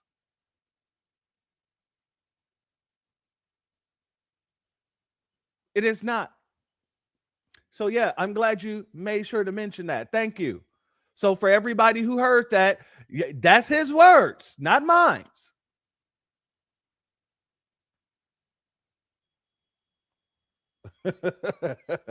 Shout out to East. I almost can't take this no more. I get it, man, but this is why we do this. We got to do this because this is education. This is education. This moment must be studied. It must be dissected and disaggregated in a way where people understand how much they don't like us and how willing they are to set the house on fire and dance in the ashes before trying to give us what's owed to us. And I'm okay with it because guess what? If you set the house on fire and you want to dance in that fire, I have no problem with it. The house is gone. You're dancing in an empty field. And the same goes for the Democratic Party. You want to burn the party down in order to make sure we don't get nothing? All good, all great, all cool, all fine, all dandy. But guess what? The party will be burnt down. There will be no party. And that's even better.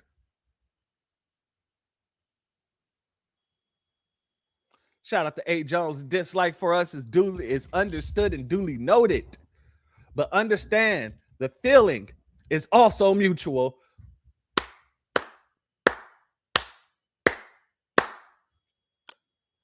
My brother, my brother, my brother, my brother.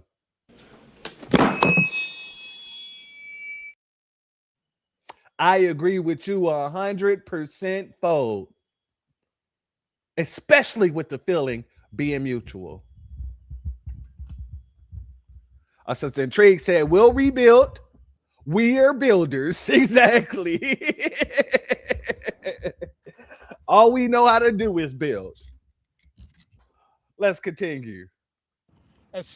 I'm sorry, A. Jones. She says I'm a sister. I am sorry, my sister. Please hold it to my head, not my heart.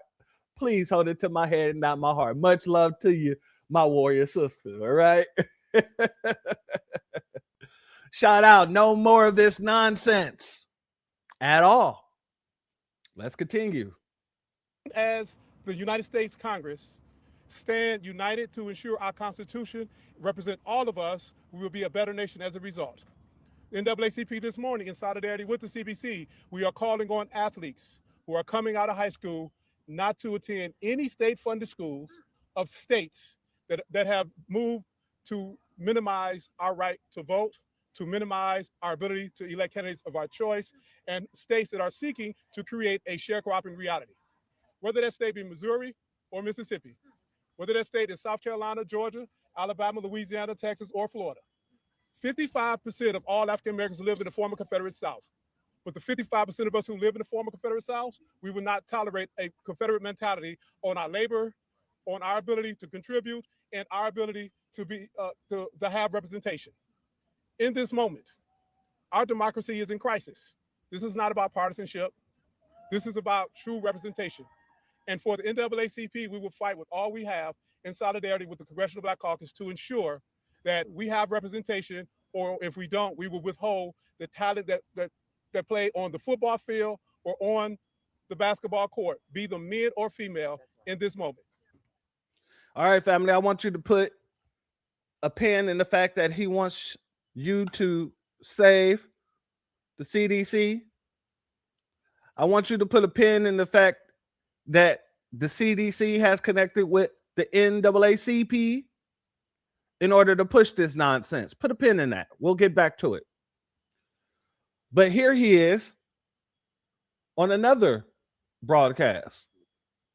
Why did you decide to focus on athletes? Well, in this current sports economy, which is a large driver in southern states, African-American families, particularly parents, should not allow their children to be put in harm's way. This is policy violence. State-funded schools should not appreciate the talents of athletes on the courts or on the football field, and yet deny those same athletes and their families and individuals from their communities true participation in our democracy. If this is about capital, then let's withhold all that talent. There are other options out there. Go to Oregon, go to UCLA, go to Michigan, go to any other school outside of the schools in the South that are state funded in states that are seeking to diminish our ability to participate in this democracy. Time for parents to stand up and say, I want my child to be protected. I want my child to be safe. I want my child to have an education that's reflective of his contribution or her contribution. But more importantly, I want my child to be in a space where they are treated as full citizens and not put into a space where he's been exploited on the field and denied representation at the ballot box. All hands are on deck. And in this moment, it's our democracy that we must save. This is not about race. It's not party affiliation. This is about Americans standing up and ensuring that we all have the quality of life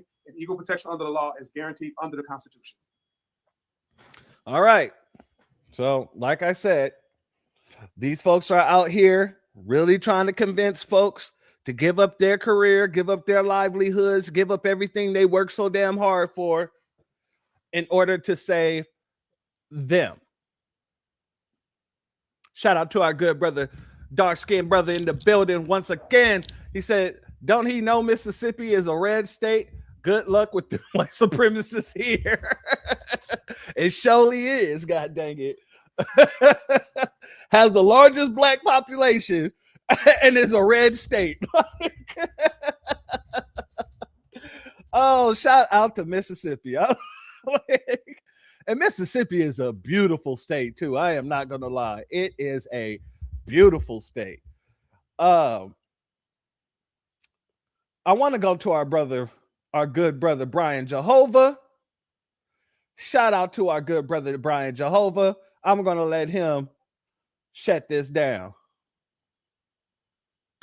Have y'all seen the NAACP pushing this campaign called Out of Bounds? And what Out of Bounds is basically they won't sound like they want black people that are alumni not to attend any PWI colleges in the South, like going to the games or anything like that. If you're a fan, they don't want you to go to the games. I'm assuming because if you're black, just hear me out. And if you're an athlete about to attend these schools or going to these schools, they don't want you to go there either. And I think it's a crock of mess.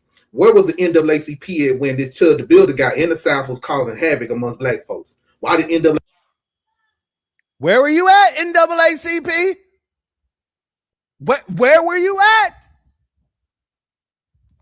Great question.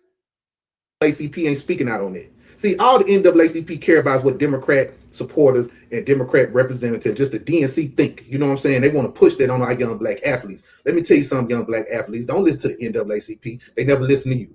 Let me say that once again. My black athletes, do not listen to the NAACP. They do not listen to you. They don't care about you as a black person. All they care about is the immigrants, right? And all they care about is representatives that's about to lose their seat so they can keep their job. That's all they care about. They ain't telling you, well, hey, black people, if you don't go to these games, hey, black athletes, you don't go to this college, we might can get something done for y'all. We might can get some tangibles in y'all district that's being written off from y'all again. You know what I'm saying? So do not fall for the banana in the tailpipe. Y'all get y'all money. You hear me, black athletes? Get your money. And any parents that's listening, do not listen to the NAACP because they are not listening to us no more. They only care about immigrants and what's good for their pockets and what's good for the DNC. Okay? Do not listen to them. If you're a young black athlete and you got to get your money and get paid for it. Now you can get paid. See, what they crying about is those representatives that supposed to be representing us. They might not get no money no more. That's what all they care about. They not offering us nothing. So what they offering y'all? What are they offering y'all athletes if y'all don't attend these schools? Huh? Don't miss out on your money. I would love for y'all to go to some HBCU schools. We would love you to come to the HBCU. But if you got some money on the table, take the money. Because guess what? Those same black representatives that represent us in these districts, they taking the money. They ain't giving us nothing in our communities. I'm from Mississippi. We got a guy by the name of Benny Thompson. He ain't done nothing for the black community out there. Don't even speak out for us. Don't even do nothing. But that nigga showed is speaking about them immigrants. Anyway, salute to my black athletes. Do not listen to the NAACP because they would never listen to you. Peace out.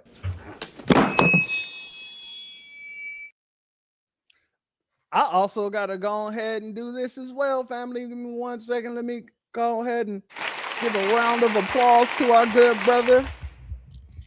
It's that simple, that plain. Malcolm X said, make it plain, and shout out to him for his birthday. Happy belated birthday and happy belated Malcolm X Day to you all. I wasn't able to tell you all personally yesterday, but I did post on it. And yeah, as our good brother Malcolm X said, got to make it plain. And if you notice, it's foundational Black Americans that are out here making it plain. If you notice, we're the ones that can actually drop the game, drop the information at the drop of a hat, while everybody else is hemming and humming, we know exactly what our interest is. We know exactly what these people are doing, and we know exactly that we're not dealing with it. So shout out once again to our good brother Brian Jehovah.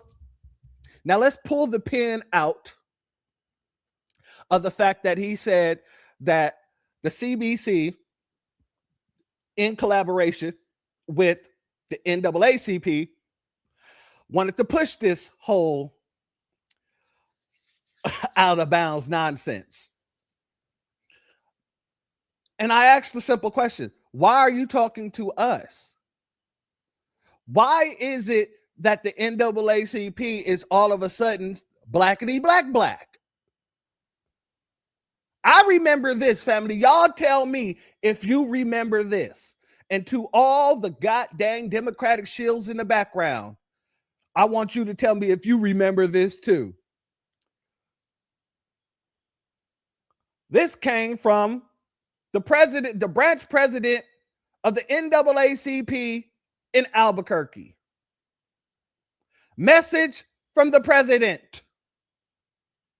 Hello. The National NAACP is the oldest and largest civil rights organization in the country. It was founded in 1909. The state of New Mexico was granted statehood in 1912. The Albuquerque NAACP received its official charter on January 5th, 1915. One can see that the Albuquerque branch has a long and rich history of fighting for civil and human rights and meeting racism and discrimination with proportionate resistance. The Albuquerque branch has a strong track record emphasizing the need to register our youth and young adults to vote.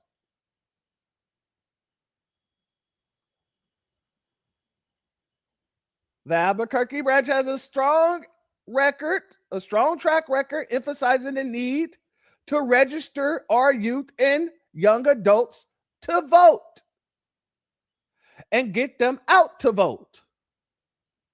It's their excuse me. Let me pull this down for a hot second, family. Screen started jumping on me. All right. Where was we?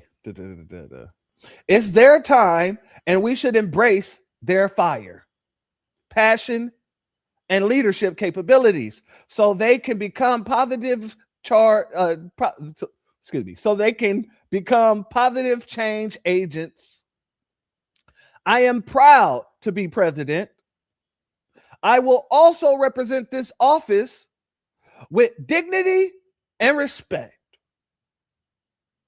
Over the past 180 years, there have been many presidents before me. They all made exceptional progress. I will work to do the same. Lastly,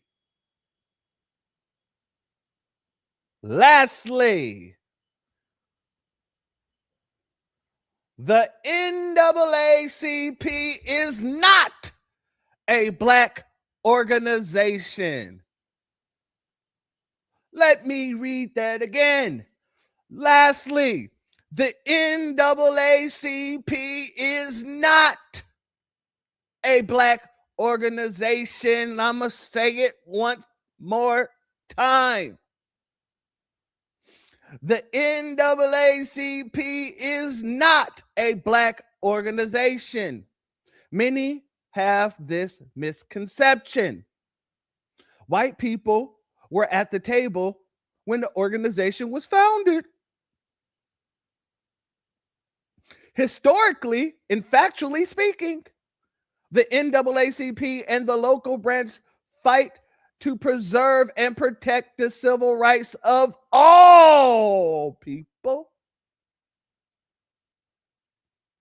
For the local branch to continue to grow, we need additional members to work with us while on this journey. I ask that one consider becoming a member. Join us to make Albuquerque better for all of us. Together we advance. If not, please continue to inform us of any incidents that may be discriminatory in nature. Family? In one statement, in one sentence, he said that they have had a long history of getting people out, getting our youth and young adults out to vote, getting them registered to vote. And then in another sentence, they turn around and tell us how the NAACP is not a black organization. So why are these people here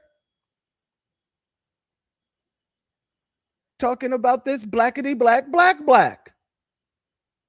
Black talent, black communities, black athletes. Why are we involved? You quite literally told us verbatim that you are not a black organization, but yet you sit here and try to tell us that we need to be pro-blackity black black and keep you in the office when you told us in your own words that you are not a black organization. That's why you got our brother Black Alpha, Greg Marcel Dixon, and the rest of our family in the black grassroots kicked out of a public event for Martin Luther King Day. That's why when we're calling you and asking, where is the NAACP? You're nowhere to be found because you are a black organization in appearance alone. You are not a group of people that fight for black interests. You are a group of people that use black interests to fight for everyone else. So why are you even mentioning our names? Why? Why? Why?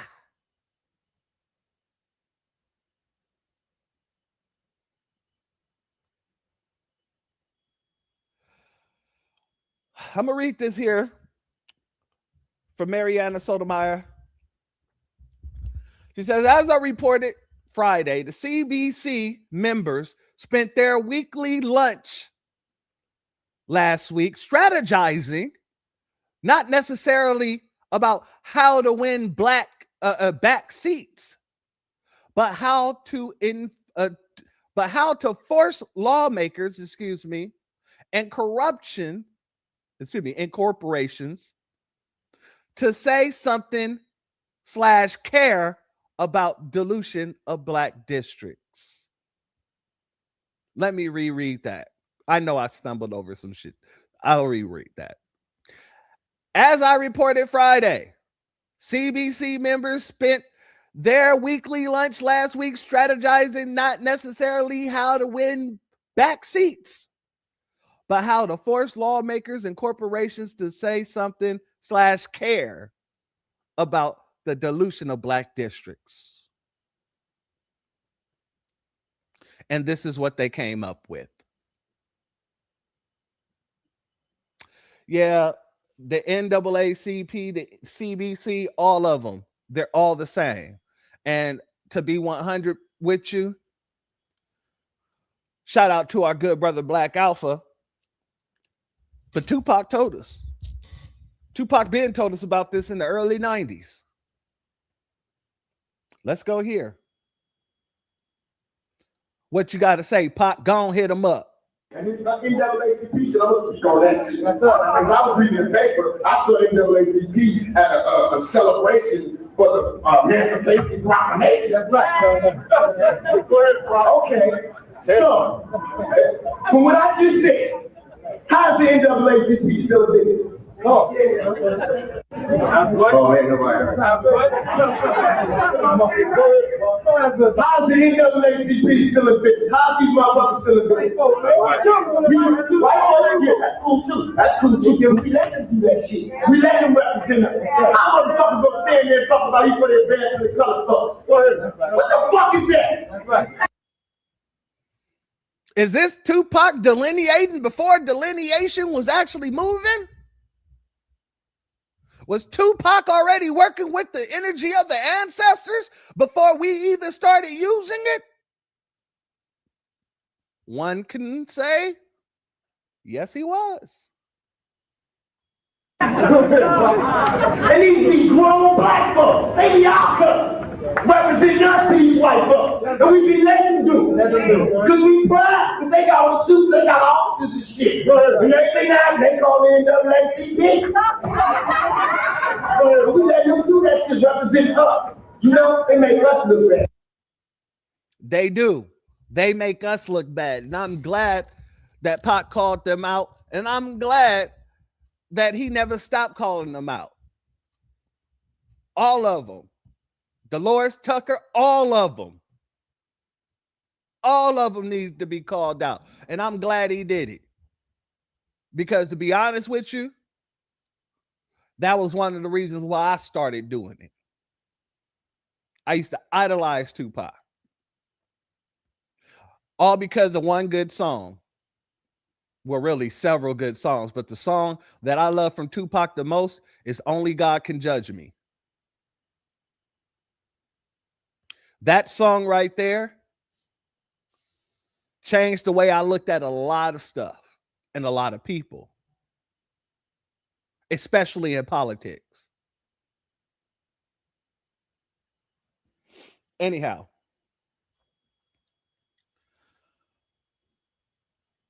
I want to go here because I want to show you the same old nonsense. And shout out to our good brother Black Alpha once again. We're done with the hell no politics. That's what I'm calling it. I call it hell no politics. And I'm gonna go down a list of hell no politics. But we're definitely 100% done with this type of hell no politics right here. The walking around, singing, spiritual hymns, without actually fighting for something for your vote. Yeah, that's hell no politics for us. Shout out to our good brother Black Alpha once again for this. Let's go. Democracy looks like. This is what democracy looks like. Show me what hypocrisy looks like. This is what hypocrisy looks like. Show me what democracy looks like. This is what democracy looks like. When our rights are under attack, what do? Stand up, fight back. When our rights are under attack, what do? Family, If this is about black voters, then why is there this white woman sitting here leading the charge? Why is this white woman, why is this Nabisco saying when our rights are under attack? Because it has nothing to do with you. It has everything to do with them. You're looking on the screen right now, family, at the minority voter. You're looking at the minority voter. Don't you remember? White women are considered minorities in this country. And what has the Democratic Party been going around stomping for? Oh, yeah, abortions. While foundational Black Americans say, hey, abortion is not a Black issue, we need tangibles, we need reparations, we need a transformative Black agenda, we need a hate crime bill. These folks are talking about abortion. And they were winning. Why? Because these minority majorities. And then they would go and do what they needed to do for the minority, which is Becky here. This is what hypocrisy looks like. While she's singing that song, this is right here exactly what we're talking about.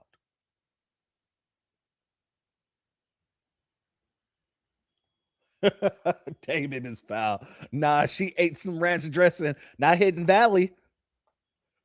She found out that was made by a Black man. And so, you know, she tried to stay far away from Hidden Valley. All the ranch that she eats now is great value. She might get some from HEB. Sorry, my sister. Where's the Black and Brown Coalition? Good point. Good point. Before we continue, a B1 salute to Mrs. T in the building. Much love to you, my sister Queen. Thank you for your contribution. Your super chat is blessed tenfold. And I appreciate you as always. Love FBA lineage. We are one of a kind people. You are not lying. You are absolute. Shout out to you, my warrior sister. And let me also give a shout out to our sister Cherie. Much love to you and thank you for being here and thank you for your contribution. Your donation is blessed tenfold and I appreciate you as always. So they want these kids to go to school in these liberal states so they can be indoctrinated as they teach them not to be able to read. Ooh. Hold up.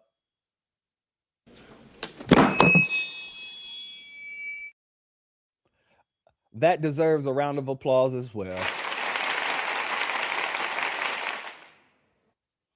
Thank you for your contribution because you are absolutely correct, especially with that last part right there, the not knowing how to read part, because, you know, they pay less teachers to concentrate on teaching children how to read because they're paying teachers to concentrate on teaching other students how to speak English.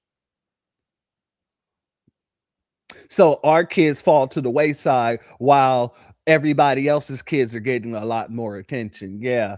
Shout out to you for that, my warrior sister. That was a bomb drop right there. Now, family, I gotta say, shout out to our sister Sean C in the building. Much love to you, my warrior sister, and thank you for being here. And the Crawford Experience in the building. Much love to you. Thank you for being here.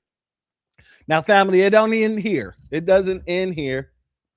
Those of you who watched Black Alpha's broadcast last night, that phenomenal broadcast that he did last night,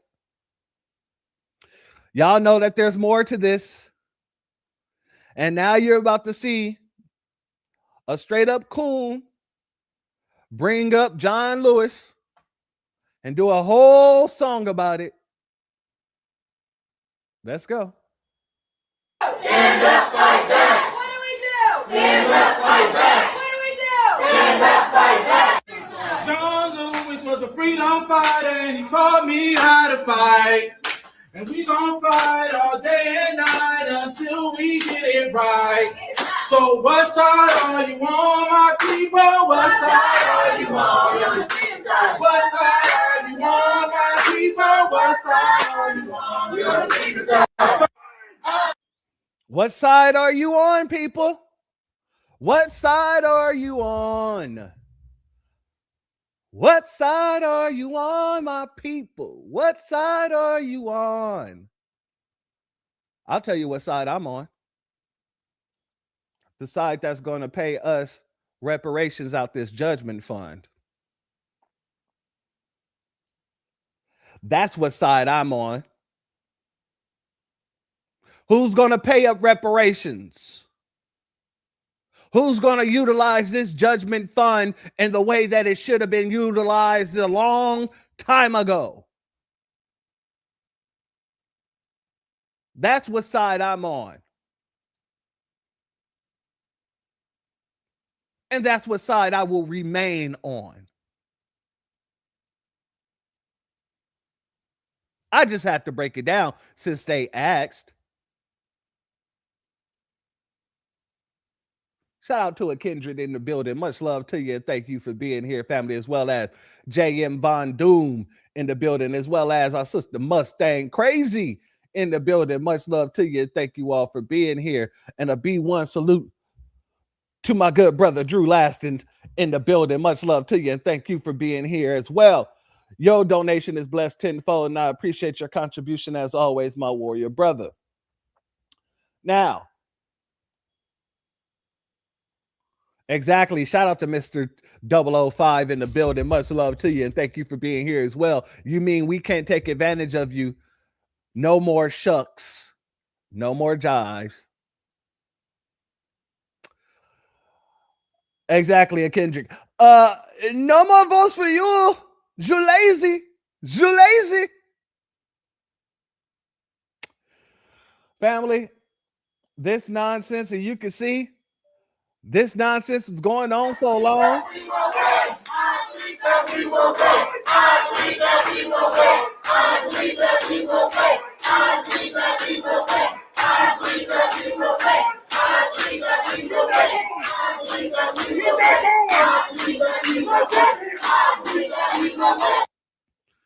This was going on so long. This young lady right here, who was most likely dragged by her mama or cousin or sister or whoever this is to her, most likely dragged her here because it went on so damn long.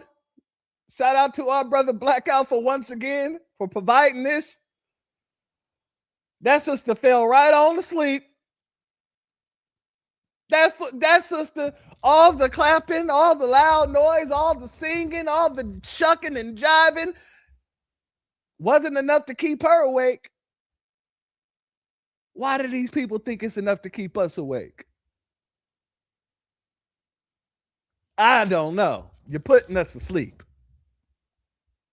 In the very same way you put this young lady to sleep. And when I say you're putting us to sleep, that doesn't mean that we're getting lullabied back into the Democratic plantation. No, no, no. When I say you're putting us to sleep, I'm saying you're boring us. You're boring. Exactly, Aquarius.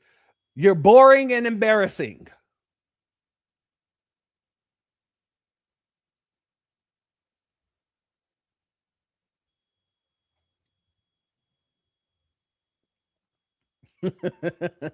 I believe overcome someday. I have a dream. I have a dream.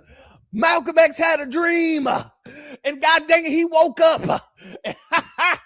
His people was in a burning house. And now his people is taking over the land that the house is burned down on. Hello. It's me, the same folks you tried to benign and neglect. And now y'all mad because we're out here telling y'all exactly what it is. Let's go to this brother right here. Two things you're not going to hear them Democrats talk about. Reparations, seriously, and gentrification. These are the two top issues for black people, especially gentrification. There is no protection for the communities that you live in. It's just going to be divested. You're going to have to go somewhere else. And there you have it. There you go. The only way you're being communicated with is through rap and hip hop and debauchery. They view you like that. Just like with this Jasmine Crockett. I'm trying to get y'all to see. I want y'all to connect the dots. Rodeo, all of this. The view of you, the perception of you, and how they're politically communicating to you. Hey, they act like niggas. We need to do nigga shit to communicate to them. Come on, Jasmine Crockett, with your eyelashes and your wig, communicate to, oh, Kamala Harris, you better thank a union representative. They look at you like that. They don't think you have the capacity. They don't even think you can go get a fucking voter ID. They don't even think you can get an ID. They don't think you can get a fucking birth certificate to vote. You up here worried about the SAVE Act. You can go get a goddamn ID. They don't even think you reading. And you know what? You ain't reading. I want you to think about the perception of you and how they communicate to you versus talking about actual political issues that affect you. Shout out to our sister Andrea Jones in the building. Much love to you, my sister queen. I hope all is well with you. I hope you're feeling better. Family, did he tell a lie? Isn't that what I've been saying? Isn't that what many of us in the new black media have been saying? These folks will not talk about the gerrymandering that they do to us in their states. These folks won't talk about the gentrification where they're pushing us out of our locations to bring in these illegals or anybody else into our communities to forward us out. You know, they don't bring up anything that they do to dilute what we do, to dilute our vote. They don't bring up none of that. But yet they want us to believe that this situation right now is just an imperative situation to put all hands down on. And we're saying no. And we're going to get into some of the hell no politics, some more of the hell no politics. Before we do, though, let me give a B1 salute to our good brother, Black Truth United, our good brother, Greg Marcel Dixon, our sister queen, Brooke out in New York. Much love to each and every one of them for everything that they do behind and in front of the scenes. Let's go. Introducing the B1 Rolodex, the easiest way to search for and support FBA and B1 businesses. Hundreds of entries from the Black grassroots for the Black grassroots. Free to use, free to download, constantly updated. Trouble navigating the document? Try using the map version. Notice a business missing? Use this simple Google form to submit an FBA or B1 business. Also submit anti-black businesses, which are now being collected in that last tab. Find resources, contact numbers, and much more using the second tab. All the info you need to start practicing group economics today. Go to blacktruthunited.com. That's blacktruthunited.com.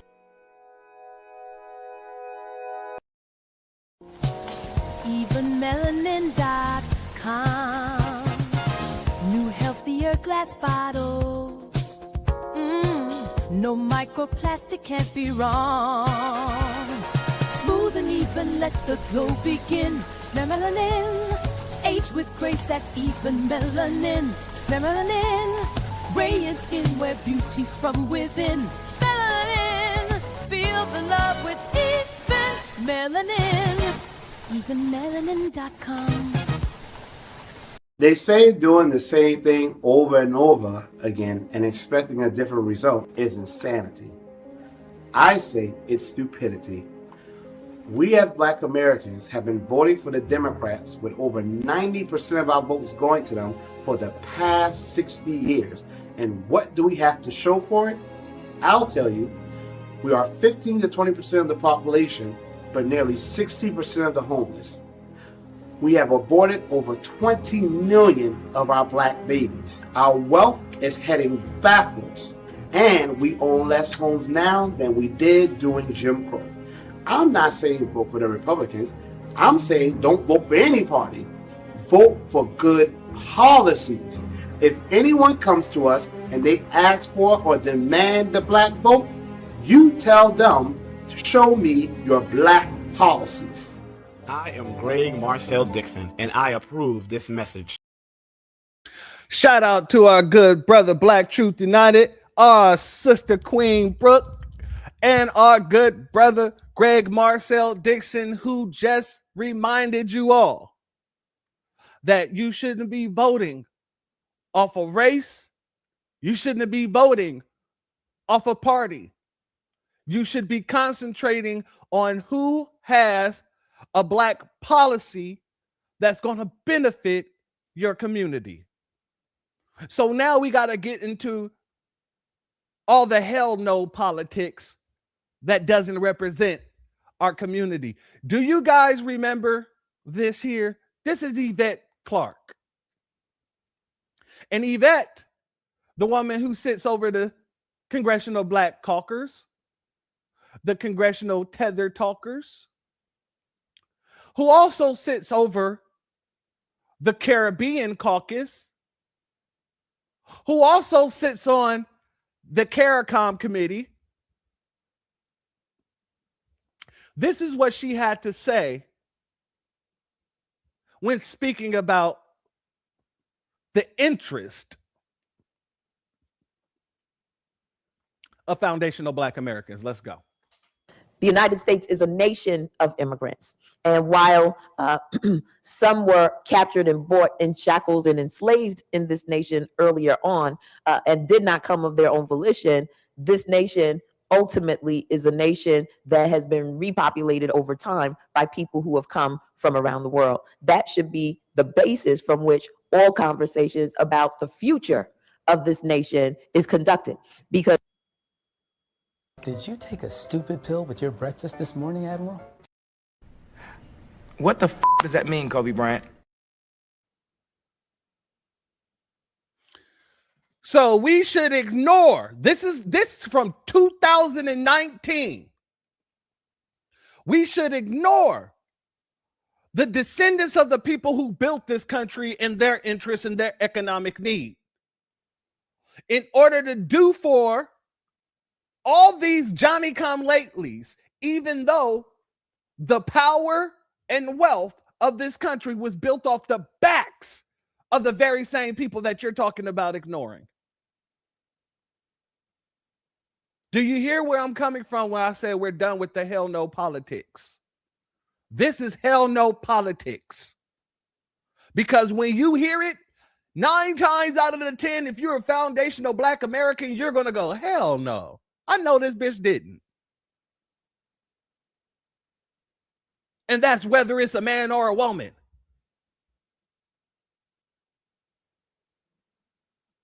Let's let her continue.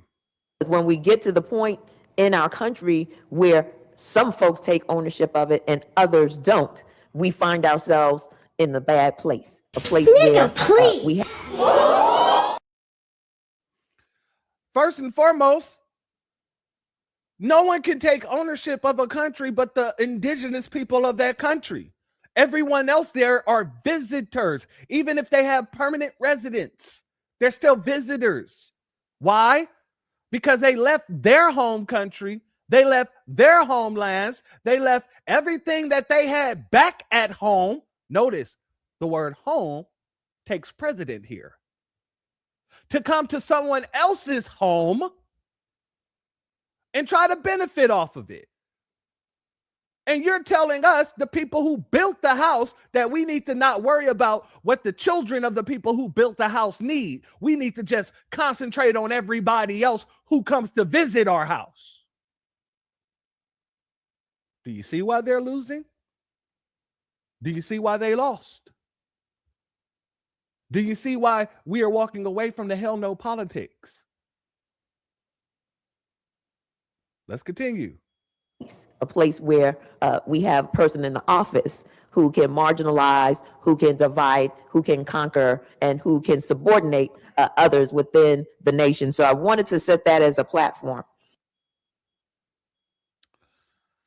Family, shout out to Tariq for posting this. Not only is Rep.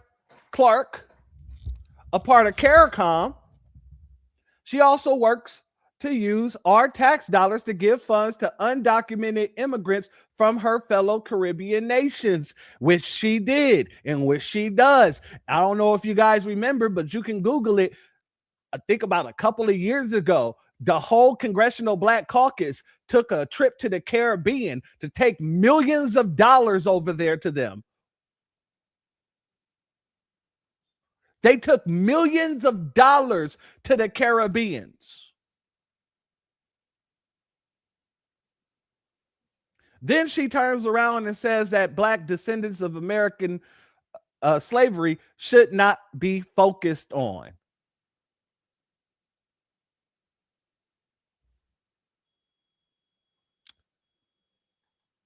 Let's go ahead and read this, shall we?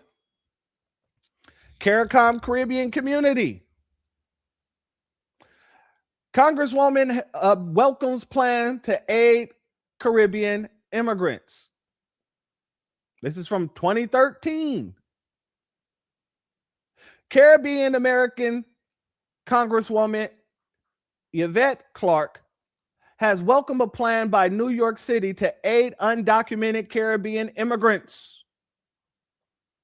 New York City official says the city will spend $18 million to help undocumented Caribbeans and other immigrants find jobs. City Council Speaker Christine Quinn, a mayoral candidate, said the money will fund adult education classes and legal services that the U.S. federal government requires immigrants to take to qualify for the Deferred Action for Children Arrivals program. 18 million. Boy, I know there was a bunch of foundational Black Americans in New York that could have used that 18 million.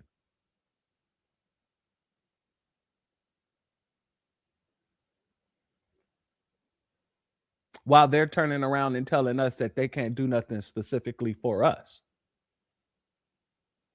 While they're trying to stick their nose in our reparations business.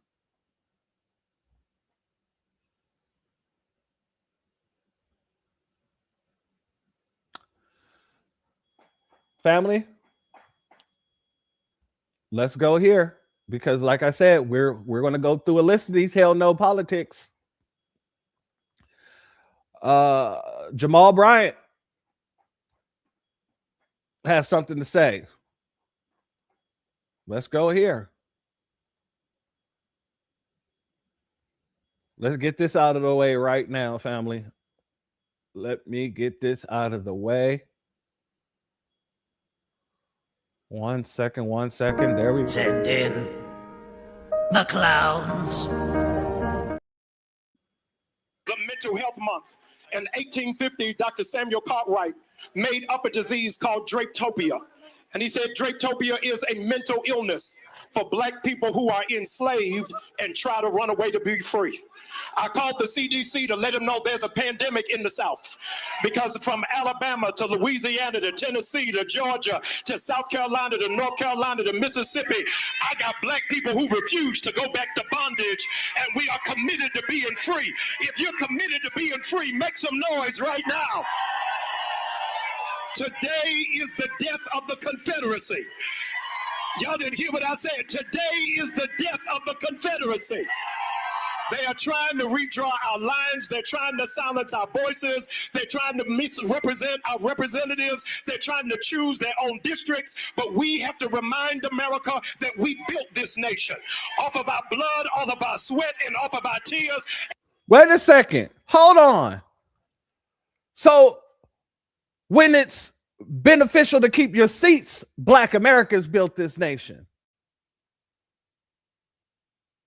But just a few weeks ago,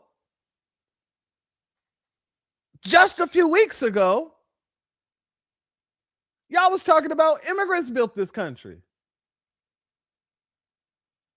Everywhere we turn, We was hearing immigrants built the nation. Immigrants built this country. Immigrants built this country. We were the only ones pushing back on it. All of a sudden now, where you guys need us and you need to keep your seats,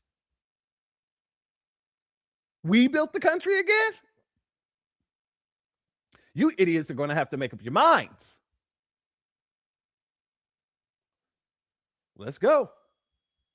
We have to remind America that we built this nation off of our blood, off of our sweat, and off of our tears. And if you can't give us reparations, the least you can do is give us our representatives. What? You can't give us reparations, the least you can do is give us our representatives. What? Built this nation off of our blood, off of our sweat, and off of our tears. And if you can't give us reparations, the least you can do is give us our representatives. Nigga, please. What the hell is this man talking about? I'm not trading reparations for your representatives. Your representatives have been there over 60 damn years. Your representatives have continuously benign and neglected us. Your representatives say things to us like, why are you continuously fucking with me? Your representatives have put group after group after group in front of us, and when it's time for us to get our slice of cake, they still slice it up 15 more times to give to 15 more groups. We're not here to play with these people. Donald Trump is over here signing, giving reparations to his cronies and maybe babies of the January 6th. But yet you're sitting here talking about, if you can't give us our reparations, give us our representation, you can kiss my black ass. I don't want no representation, especially the representation that we didn't had over the past 60 years. I don't care about representation at this point in time. I care about policy and who's going to bring it. Which one of you is going to bend the knee and bring the policy we need? Like I said, family, we're done with this hell no politics stuff. Let's go here. You got your AOCs out there using our talking points and using our language. She's talking about it's time to pull up to the South. It's time for the North to pull up to the South. We need the North to pull up to the South. We need the South to pull up to the North. And we need reparations to pull up the foundational Black Americans. You dumb. Never mind. Let me go here. Let me get it out of the way. Let me get it out of the way. Send in the clowns. Oh, before we get over here, Brian or whatever, Jamal, I just want you to know. You's a cool nigga. All right. Now, send in the clowns. To make sure that we all understand that Montgomery is not alone. That you all are not alone. And for all of those watching today, when they ask, what do we do in this moment? I feel helpless. What action can I take? It is time for the North to pull up to the South. It is time for New York to pull up to Alabama. It is time for all of us to come to Georgia, to Louisiana, to Tennessee, to Mississippi, and let them know exactly what they have uncorked with this injustice. They think they can draw us out of power. They do not know the sleeping giant that they just awakened. To make sure that we all understand that Montgomery is not alone. That you all are not alone. And for all of those watching today, when they ask, what do we do in this moment? I feel helpless. What action can I take? It is time for the North to pull up to the South. It is time for New York to pull up to Alabama. It is time for all of us to come to Georgia, to Louisiana, to Tennessee, to support with this injustice. They think they can draw us out of power. They do not know the sleeping giant that they just awakened. I don't know, AOC. I don't think you understand the sleeping giant that you're awakening by trying to mimic us and sit here and try to steal our talking points. I mean, you really believe that you're garnering people by using our talking points or using things that we say, when really all you're doing is pissing people off more and more and more, because they remember that you was just over here running around trying to teach illegals how to evade law enforcement. You was over here quite literally trying to say we're next if we don't fight for the illegals and fight against ICE. And now you're sitting there talking about a pull-up season?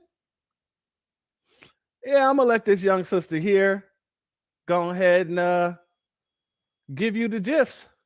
No, I said I was done with the politics, right? But AOC just sat up here and said, oh, it's time for us to pull up to the South. First of all, you use a black lingo. Secondly, the South is the mecca of niggas, okay? The mecca of niggas. You obviously is someone who benefited from DEI because clearly you don't know American history. It went down in the motherfucking South. So you saying it's time for you know what happened to New Yorkers who go to Florida talking shit? Yeah. My thing is, you are in another person's country. I don't give a damn if you was born here. Only one group of people are true American citizens, if y'all want to be technical. I don't care if you're born here or not. You are of another ethnic group or whatever country your mama or grandmama come from, and you trying to fight Americans over their corporation or their country. Well, why don't y'all fight y'all dictators and y'all shit? If y'all got all this smoke for the American government, y'all should have the same smoke for the dictators and the people in y'all countries. Y'all are mad because the Black Americans is running off of y'all plantation. My thing is, see, this is what we be talking about. Y'all use them people for 70 years. And I say y'all because you are a part of that party. So you gonna take the hit too. Y'all utilize them people for 70 years and ain't do nothing for their community. But y'all, for the past 20 years or 30 years, y'all have dedicated all of y'all time and attention to people who migrated to America versus the very same loyal people that have been voting for y'all asses who have actual trauma in America. And you always talk about their trauma. They don't fuck with you. They don't. It's because deep down inside, you know America don't owe your community shit. You know that. That's why you keep on talking about Black Americans and Jim Crow, but y'all are the same party who started it. It wasn't the Red Party who started that shit. It was y'all. Did you forget? You're mad because y'all no longer have the South the way y'all did back in the days with slavery. That's what you're mad about. You're mad because the Black Americans have smelt the coffee. Oh, and also considering what y'all doing, where y'all trying to migrate into Black American communities. And like I tell everybody, I don't discriminate, but all this is a Fendi fact. You just got to read and go do your research. Y'all migrate into Black American communities because they were the more vulnerable population. You utilize their trauma, their experience in America, and what happened to them dangling that carrot, and psychological and mental abuse and emotional abuse to the senior citizens like y'all doing right now by lying, saying that they're going to lose their voting rights when that's not what it is. Y'all are mad because y'all can't roll in random people from all across the world to vote inside of somebody else's country. And for the people who feel some type of way, name one country you can go to and you can get a job or get governmental assistance and not be a citizen. Name one. I'll wait. The comments will be open. I'll wait. Y'all preyed on the Black American communities to move y'all communities in. And what y'all trying to do is, and another reason why y'all want the South is because you know the South is the mecca of niggas. And the Black people in Alabama and Mississippi and all these other states, they're not going to allow y'all to come in and think y'all going to migrate all of y'all cousins from y'all countries. If you got so much to say, pay them out your damn out your check. If you want them to hear that bad, pay it out your goddamn check. These are not America's kids. This is not America's responsibility. And for all the other people who like to talk trash and all the Black people on the internet, how many of y'all lend y'all cousins and aunties and relatives $500 when they short on rent? You don't. But that's what's happening to Americans who pay taxes. Random people from all over the country get to come in, get free Medicaid and all that. And how many times have your Black ass got Medicaid? I'm curious.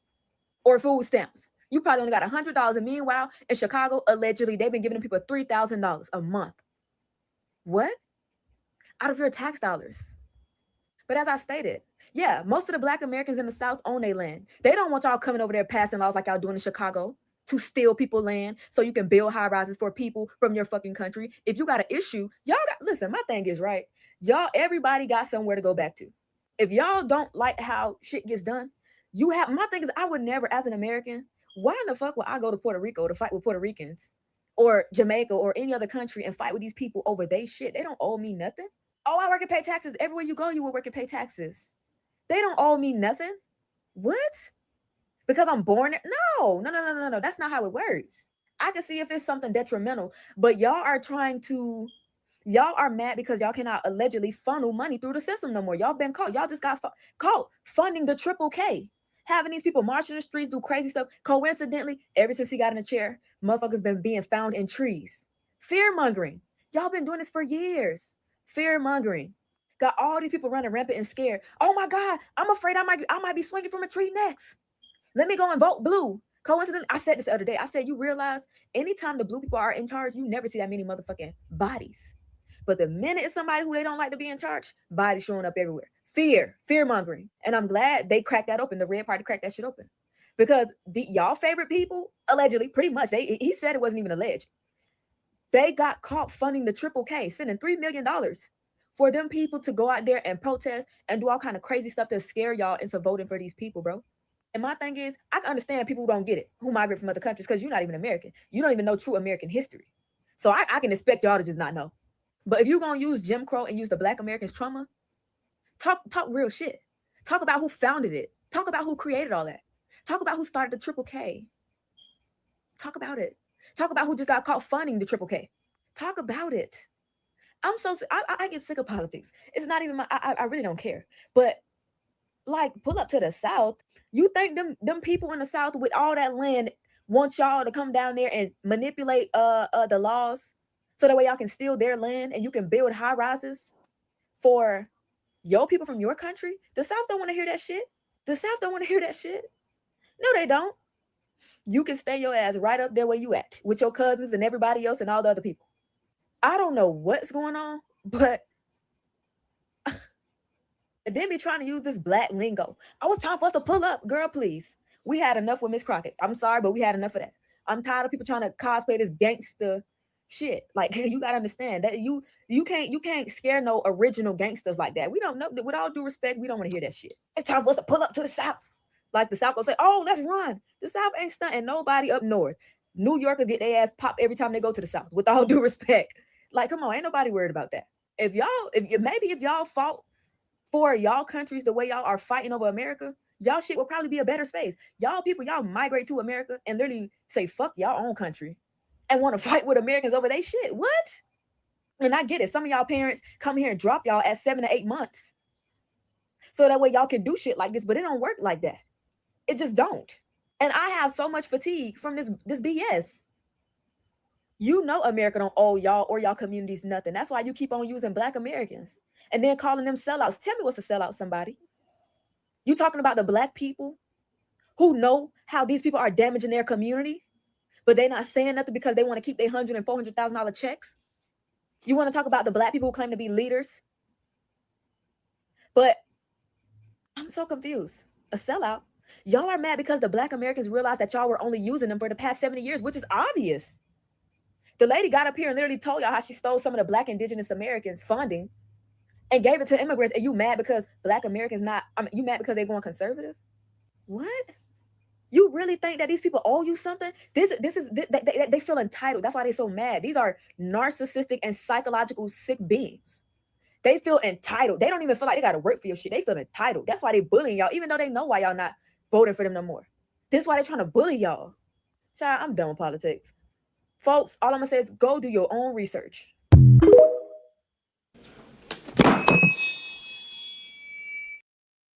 Family, I did not interrupt that sister. I let that sister go because she was cooking. And when I say she was cooking, she was flaming it. And I was always told when I was younger, when they cooking in the kitchen, you keep your ass out the kitchen till the food is ready.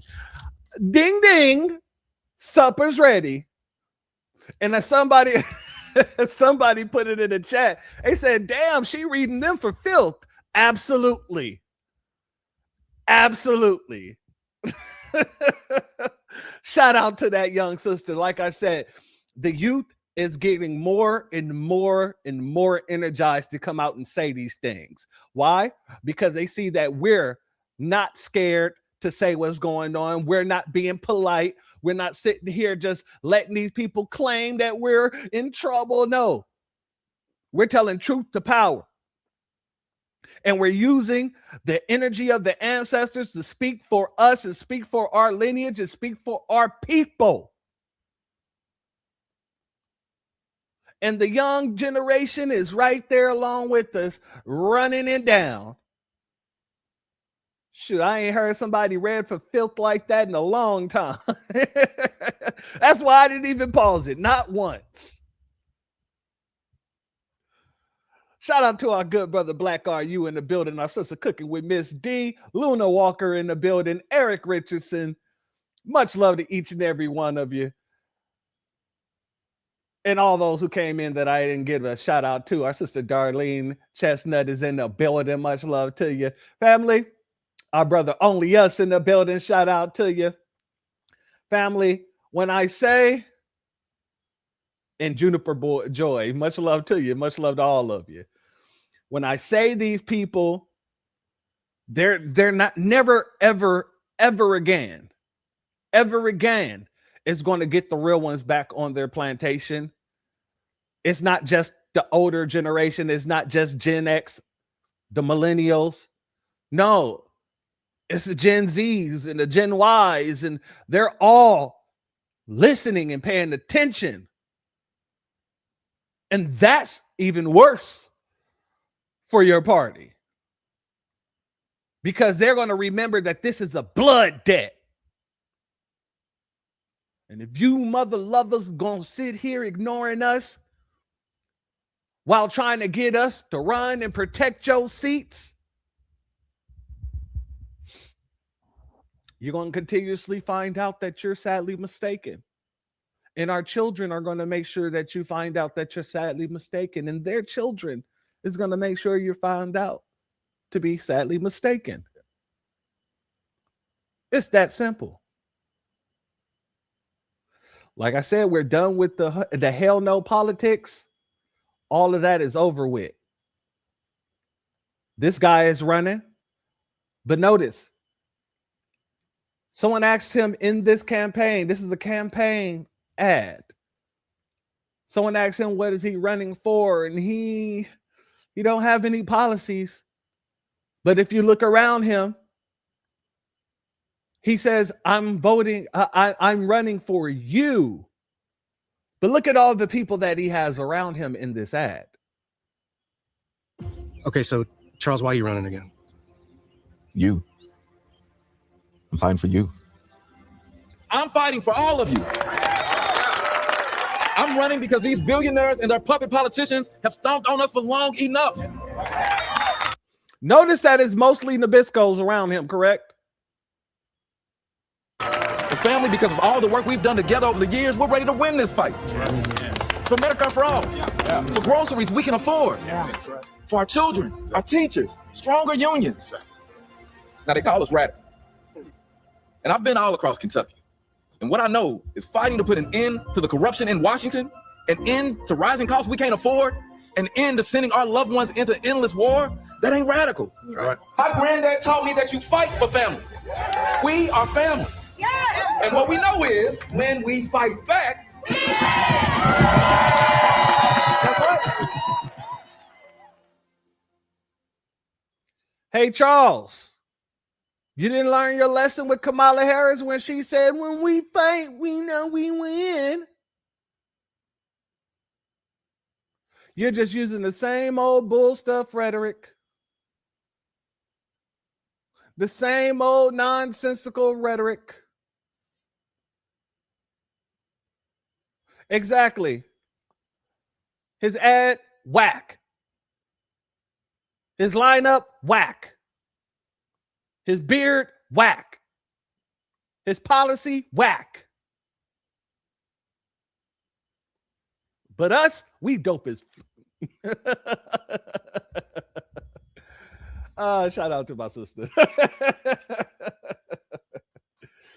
Like I said, we're done with the hell no politics. So no amount of Stacey Abrams coming out telling you what's at stake is going to change anything. Exactly. No black agenda. No black vote. Your ability to use those same democratic institutions to your benefit. With these new maps, we know that analysis by Fair Fight and Black Voters Matter show that we could lose 19 to 20 congressional seats, but we could lose up to 191 state legislative seats. And in the South, those state legislators draw city council districts, county commission districts, school board districts, and they draw state legislative lines. And so if you want to know if your child is going to have fair and equitable access to education, that will be diminished if your families can't participate in elections and elect leaders who value your education. Okay. These leaders that you're speaking about, these seats that you're speaking about, they were elected and they've been elected, been there for about 60 years, 60 plus years, some would say. Okay. And what have they did? What have they done for us? You talk about education. I just explained how they take funding away from us to hire people to teach people who shouldn't even be here how to speak English. Our children aren't learning how to read. Our children aren't learning math properly. Our children are quite literally on the hook, all because of a little illegal baby boo that shouldn't even be in their school.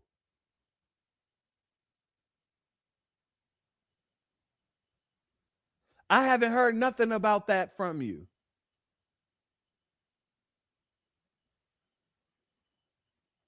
Continue.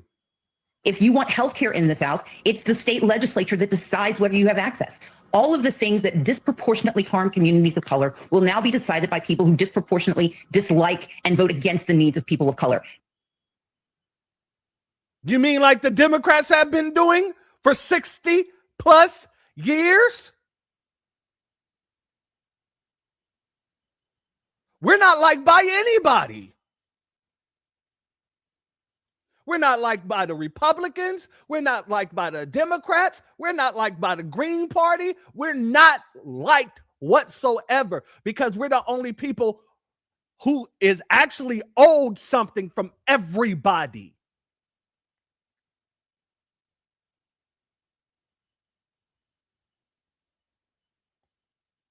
And it's the people of color who's doing the discrimination.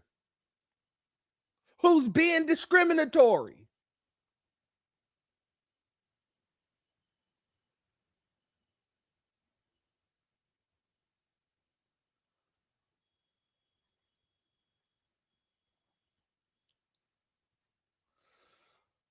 Shout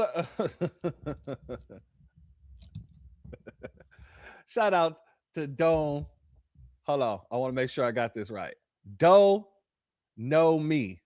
Shout out to you and thank you for being here. And thank you for your super chat. Your donation is blessed tenfold. And I appreciate your contributions as always, family. Men get inalienable rights. We got civil rights. That's another thing right there. Dr. Claude Anderson talked about it all the damn time. Who the hell is civil?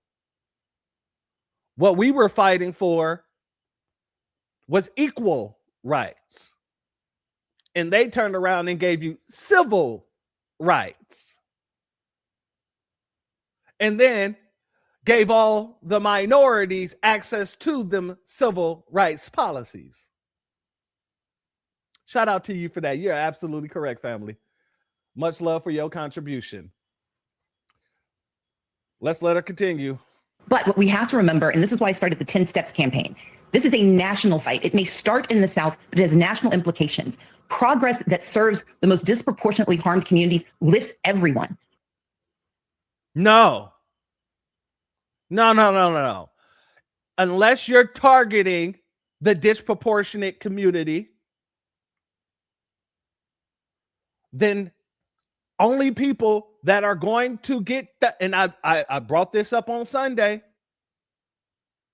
I played the clip of the young lady reading the study and explaining how when you're talking about class versus racism, you cannot do a one quick fix for both because it will deprive the people who have been historically deprived already? I've said this several times over. You can't sit here and do group social programs when a debt is owed to a specific group that has been deprived of any type of resources that will keep them on the bottom, regardless of whether you're doing the all ties, lips, all boats situation or not. You're still giving people a leg over the people that's been historically deprived of those resources.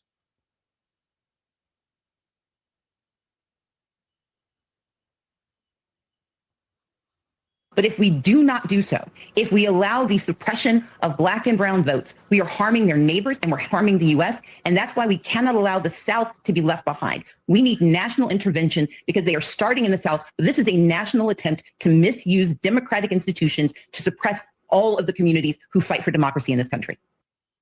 Like I said, family, the more and more you hear these people talk, the more and more people are walking away. They're not speaking common sense, making it plain.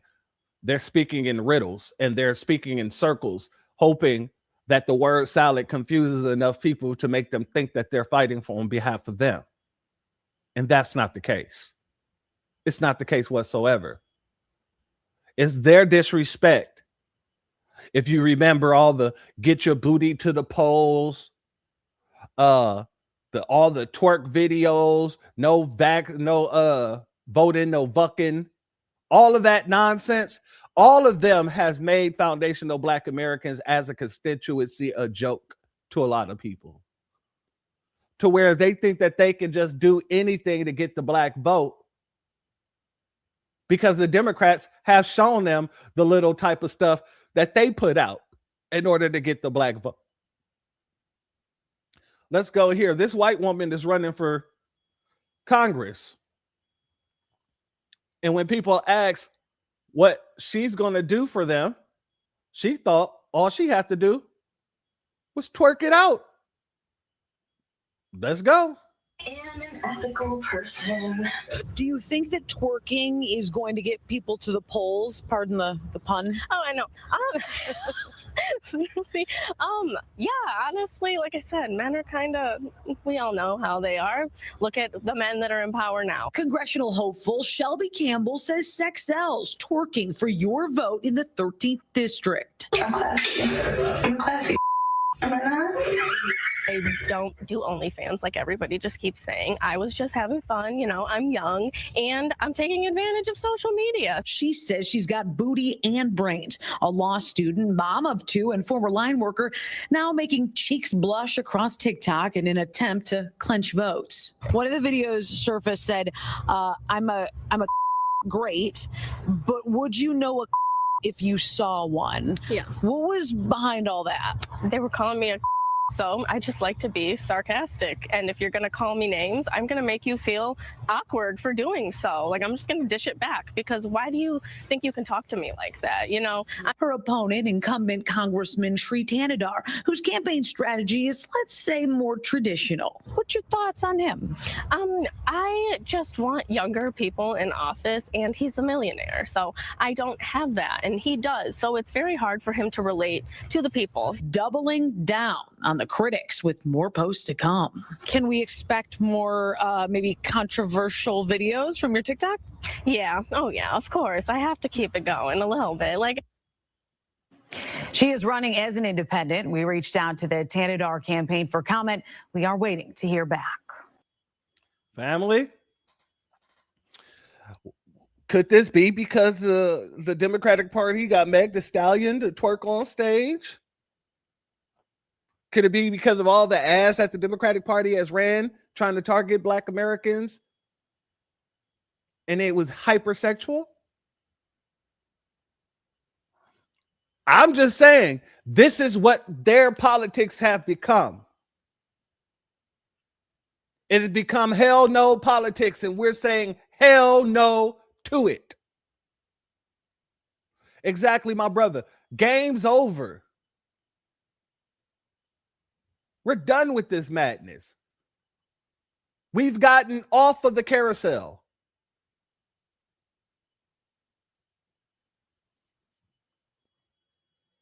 I see you in the chat, family. I will oblige. I must oblige. Send in the clowns. Got to go to the next clown, shall we? Because we've been so absolute. We've been standing on business so much. We've been calling out the ignorance of the party so loudly and so correctly that they had to send out Barack's wife, Michelle, to try to make sense of it all. And listen to what she had to say. I can't look some people in the face and tell them you have no right to be angry or to do something that maybe is against your own interest. That's human nature. Many of the people who voted for my husband twice, twice.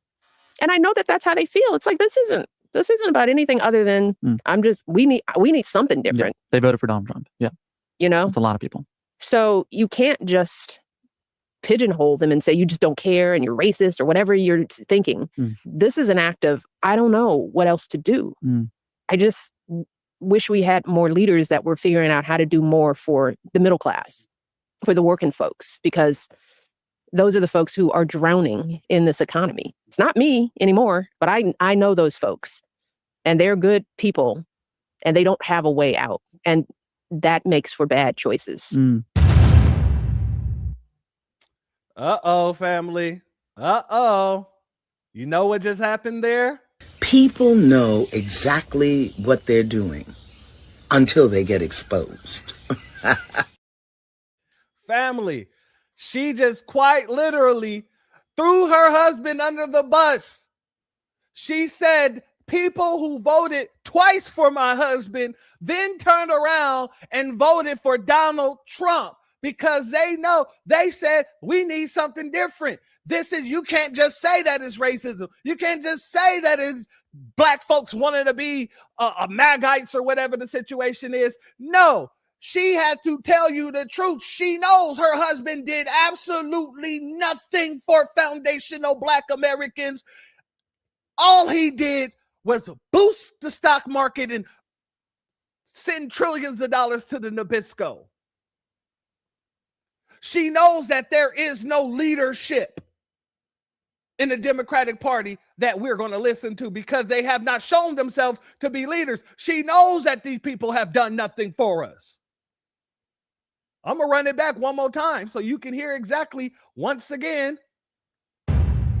I can't look some people in the face and tell them you have no right to be angry or to do something that maybe is against your own interest. That's human nature. Many of the people who voted for my husband twice, twice. And I know that that's how they feel. It's like, this isn't about anything other than we need something different. Yeah, they voted for Donald Trump. Yeah. It's a lot of people. So why would you need something different if Barack Obama did anything for you for the 8 years he was in office like he did for everybody else?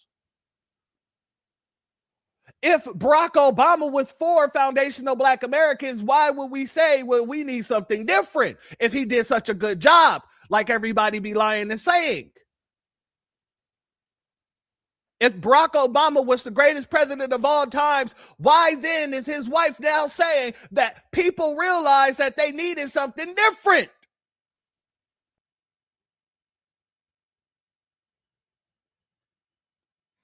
Shout out to our good brother Crew Reality in the building. Much love to you, my warrior brother. And you make a valid point. Not once did she say black.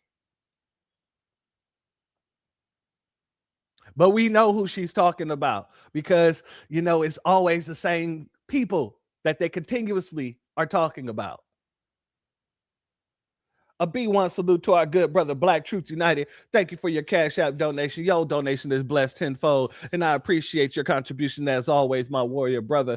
And shout out to our sister Darlene Chestnut as well. Thank you for your super chat. Your donation is blessed tenfold, and I appreciate your contribution as well, my warrior sister. Yeah, family, she made it very clear. Let's let her continue. Can't just pigeonhole them and say you just don't care and you're racist or whatever you're thinking. This is an act of, I don't know what else to do. I just wish we had more leaders that were figuring out how to do more for the middle class, for the working folks, because those are the folks who are drowning in this economy. It's not me anymore, but I know those folks.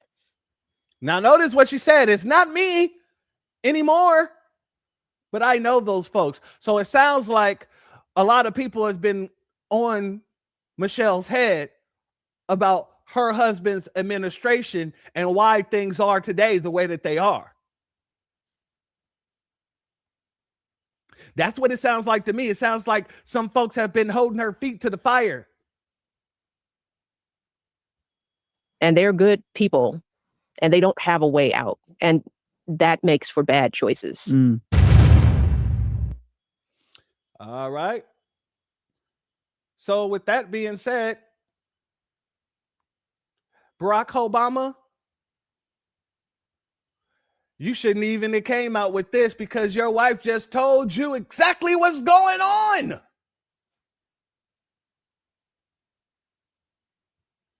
He posted this on Malcolm X's birthday, on Malcolm X Day. It says, the decisions made by the state Supreme Courts touch every part of our lives.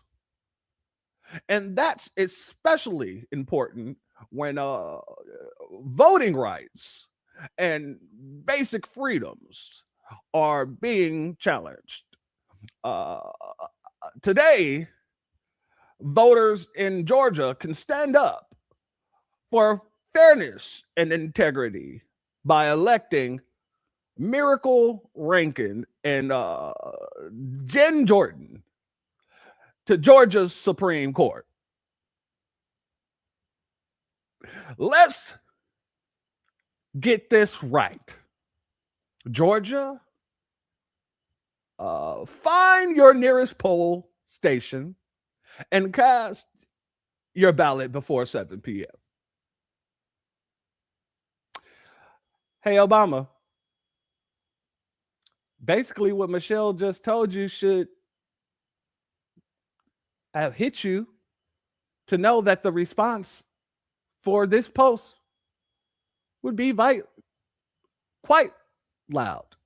Sit down and shut the fuck up, bitch!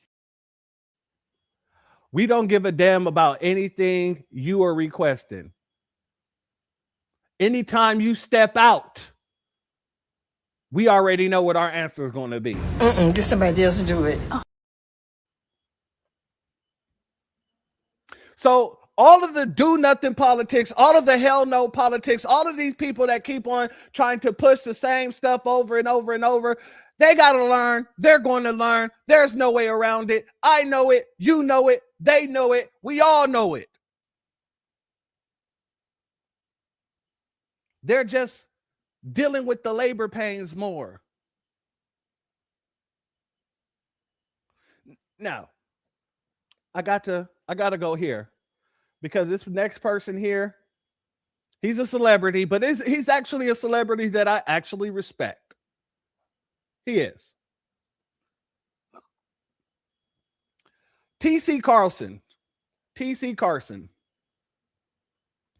I truly like T.C. Carson. I liked him as an actor. You know, Kyle from Living Single. Like him as an artist. As a matter of fact, as a musician more. I like him more as a musician than I do as an actor, especially when he sings Funny Valentine. That's a great song that he sings. And then another, I like when he does, he put out an album, and the brother is a scat artist. He is a jazz musician style scat artist, right? And so I love this dude when it comes to his music. That being said, I want you to hear what he had to say. I voted today. In spite of them changing the locations that we've been voting in East Point for the last 5, 6, 7, 8 years, in spite of them closing down early voting locations that we've been voting at for the last 5, 6, 7, 8 years, in spite of them not having information to find out where to vote today, as opposed to early voting information, which was all I was able to find today, I still voted. And for all the people who say that voting doesn't matter and it doesn't make any sense, and why would they keep doing all of this if it didn't matter? So get your ass out and vote today. So, all right. So I would like to read something that I wrote to TC because I'm that type of dude. This is what I wrote to TC. I said, I respect you, TC. I respect your craft. I respect your dedication. With that said, I'm going to need all the people who don't know what the hell they're talking about to dial it back. The argument isn't about whether voting matters. The issue on the ground is about voting for people who openly ignore your community's needs while taking your tax dollars and funding everyone else's communities. We see how everything we fought and sacrificed for has been hijacked while we are being starved for resources. I go on to say, giving away your vote without getting something for it, your community is counterproductive. And the Black community is the only community that is expected to do so. More than any other group in this nation, Black Americans are owed real policy specifically for us. We need a hate crime bill, and they continue to remain silent while fighting for a bunch of illegals who aren't even supposed to be here. But they had no problem giving the Asians a hate crime bill for a lie. Based on a lie, that is.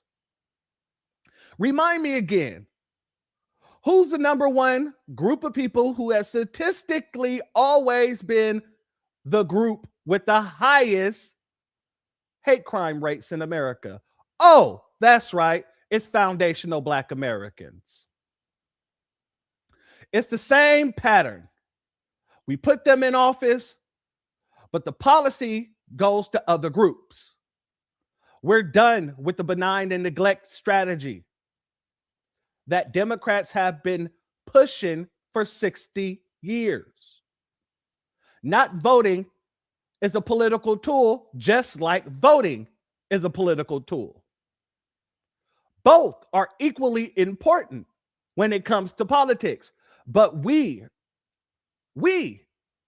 are the only group that is fear-mongered into voting for nothing, while everyone else makes these politicians bring them tangibles. Lastly, disrespecting our history by using it to benefit other groups while depriving us is done and over. If these people lose seats, good, all capital letters. They should have done something for the Black community that put them in them seats in the first place. You can't ignore my community and then turn around and expect us to move with urgency to save your job. Now, it's a new day. If you won't protect our community, we won't protect you or your job. It's that simple. As Dr. Clark Anderson has said time and time again, any politician who says he can't do nothing specifically for you shouldn't be in politics. These people have shut down the government twice to protect illegal aliens while telling us that they can't push policies for us because it's unpopular. We're done with all of that. If our vote is so important, and I put emphasis on this, if our vote is so important, then they shouldn't have a problem bringing us policy for our community in exchange for it. If democracy is on the line, then why are they wasting so much time by doing so? This is just business at the end of the day. We're done saving the country only for it to benefit other groups. Slavery is slavery nonetheless. I might make that into an op-ed. I put it to the side. I saved it because that's just what it is. And I'm going to keep on copying and pasting what I wrote there to a lot of these other people, with the exception of the respect situation. The only reason why I took the time to write that out for him is because of the fact that I do have some respect for him. And I do respect him as an artist. And I do respect him as somebody who speaks up for Black issues. He's done so several times. But I'm not going to allow you to sit here and just tow the water for the Democratic Party. We're not doing it. So what I will do is, if you would like a copy of that, email me and then I'll respond with it. I'll email it back to you, because I can't really post it anywhere unless I go. And like I said, I'm thinking about creating a Substack and placing it there, but we'll figure it out. But if you want a copy of it, you can definitely email me and I'll email you a copy of it.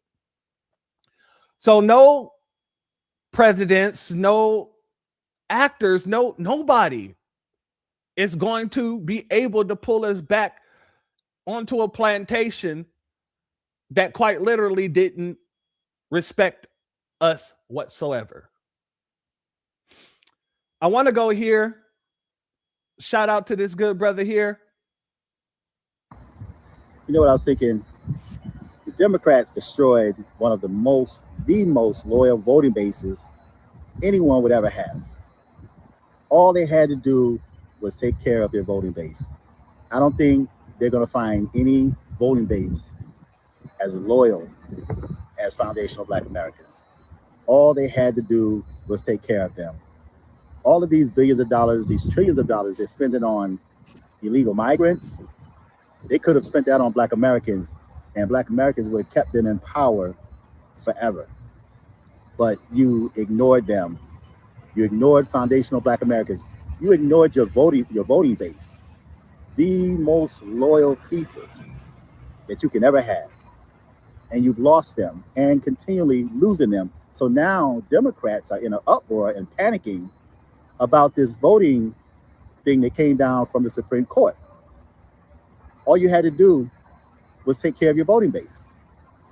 Think of all the money foundational Black Americans had made for you. Just take Black Lives Matter alone. None of that money went towards the Black community at all. The Black community never benefited from that money. The Democrats pocketed it and they put it in other programs, illegal migrants, everything else but Black Americans. And the only thing Black Americans were asking for was a hate crime bill to keep from law enforcement or police taking their lives. That's all they asked for, is a hate crime bill to protect foundational Black Americans. But what did the Democrats do? They gave a hate crime bill to illegal migrants. They gave a hate crime bill to the Asians, everyone else. And when Black Americans started talking reparations, what did you do? You gave reparations to Asians. You gave reparations, or start talking about giving reparations to illegal migrants. You're talking about giving reparations to these people in Minnesota, right? And you completely turned your back, man, to Black Americans for them to kiss your butt. So now you're losing one of the most loyal voting bases. And for what? The illegal migrants, they don't care anything about Americans. They don't care anything about the Democrat Party. And guess what? They're not loyal. And they're not going to be loyal. They are loyal to their country, where they came from. And you have so many migrants or immigrants telling you on social media that they're not loyal, that they don't like America. They're only here to get a free ride. They're telling you that. And a lot of the Latinos now turn from the Democrats and voting Republican. See, I'm a conservative. I vote Republican. And It makes no sense. So Democrats are really messed up. And the only way you want to keep Black Americans loyal to you is for you to look out for them. You know, that money, like I said, that was spent on migrants to open borders, that should have went towards the Black community. I think Black Americans are part of reparations. It should be tax exempt. I think Black Americans should be tax exempt. You know, I think that when it comes to, I think Black Americans should receive a check. There should be a big check, just like to everybody else. But I think there should be a hate crime bill. I think that Black Americans should be tax exempt, and I also think Black Americans should have access to businesses, not just telling us, "Oh, we're going to send you to school, and then you get an education," or you guys sitting around talking about, "Oh, we're going to sit down and have, we're going to have to study reparations," when no other group had to study reparations. You had to study from you didn't study for no other group but Black Americans. Any other group, you just say, "Here you go, we're going to give it to you." Look at what Joe Biden did with Ukraine and with illegal migrant and with other nations. Well, when it comes to foundational Black Americans, it's got to be studied. What's the study? You can track foundational Black Americans by their social security number. You have no problems finding Black Americans when you want to arrest them and lock them up, right? So I think the Democrats messed up big time. And your biggest mistake is turning your back on the most loyal voting base that anyone could ever have. Once they're loyal, Black Americans are pretty loyal. You take care of them, man, and Black Americans will take care of you. So if Democrats want to get back on point, don't just make empty promises. You got to keep your promises. As a matter of fact, you got to give the foundational Black Americans something before they even start voting for you again, because they're talking like, "Oh, no check, no vote," right? So you have to show that you're loyal to Black Americans, not just come around when you want them to vote for you. See, now they're all up in there. They got Black people, and the only time Democrats want to put Black people up front is when you want them to vote, or when you use another Black politician with a bunch of Black people standing around talking about racism. You need to drop that, because that's outdated. It's outdated, man. You can't use race, man, to control Black Americans. You can't use race to control Black Americans. You have to take care of your voting base, man, and stop using race as a weapon. You know what I was thinking? Shout out to that brother. He used Black American a lot. I wished he would have used foundational more than Black American, but he threw in foundational multiple times to make sure that everybody understood who he was speaking about. So still shout out to him. And he's absolutely right. There is no way for us to get back on that plantation. You're going to have to come and bring us policy before we even start to even think to vote for you. So that means all of you who are in office right now better get together, put your heads together, and figure out a way to bring policy for foundational Black Americans. Otherwise, you'll be a dead party within the next 4 years. I guarantee it. And rarely do I like to put a guarantee on things, but that I guarantee. Shout out to our sister FBA Queen. Said they found money for the J6ers. Absolutely. Like I said, and the money didn't even have to be found. They knew about the fund. They knew about the judgment fund. They knew that it is an uncapped fund that they could use to pay reparations a long time ago. So now, every time you see the Democrats prior, when you look at Joe Biden and him having the House and the Senate and the presidency and did nothing when he had the ability to. When you look at Barack Obama, now that you know about the judgment fund, when we spoke about reparations and he had the House, he had the Senate, a supermajority and the presidency. And he told us that's not how America works. Bill Clinton had the House, the Senate, and the presidency. And never, even though Black Americans put him in office, never did nothing for us, didn't give us reparations, didn't give us any policy. The only policy that he did sign into office was the prison bill. And that wasn't for us. It was targeting us. So now you can understand why people such as myself, our brother Marcel, and all our other brothers and sisters in the black grassroots and in the new black media, we don't play that game when they bring up who's going to pay for it. That'll bankrupt us. This, that, and the third. That pisses us off even more. And we start getting into it with these folks even deeper because we know that the judgment fund exists. We know that they've been pulling from the judgment fund. They know that we know, and we know that they know they could have been doing this.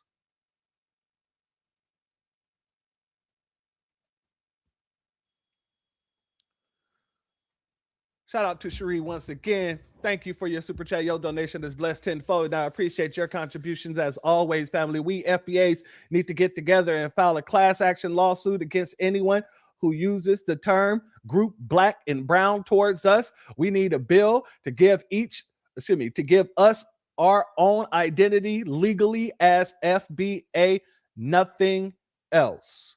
And right now, that's being worked on right now too. There's a lot of people who has been contacting the OMB and the census trying to make sure that while they're changing documents all around the United States federally, from financial aid to medical, and they're including a box specifically for us, yeah, they're working on that right now and also changing the classification.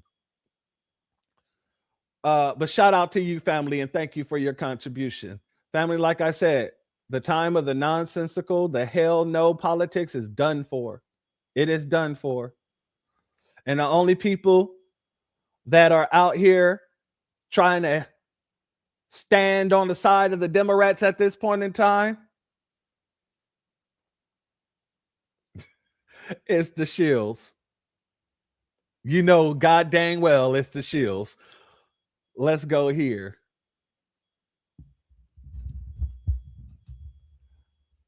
I'm working diligently, my sister. I am working diligently. Shout out to you. And shout out to our sister FBA Queen once again. Thank you for your super chat. Your donation is blessed tenfold. And I appreciate your contributions as always, my warrior sister. Thank you for your hard work. And thank you for being here. And thank you all for giving me and lending me your energy in order to do the work.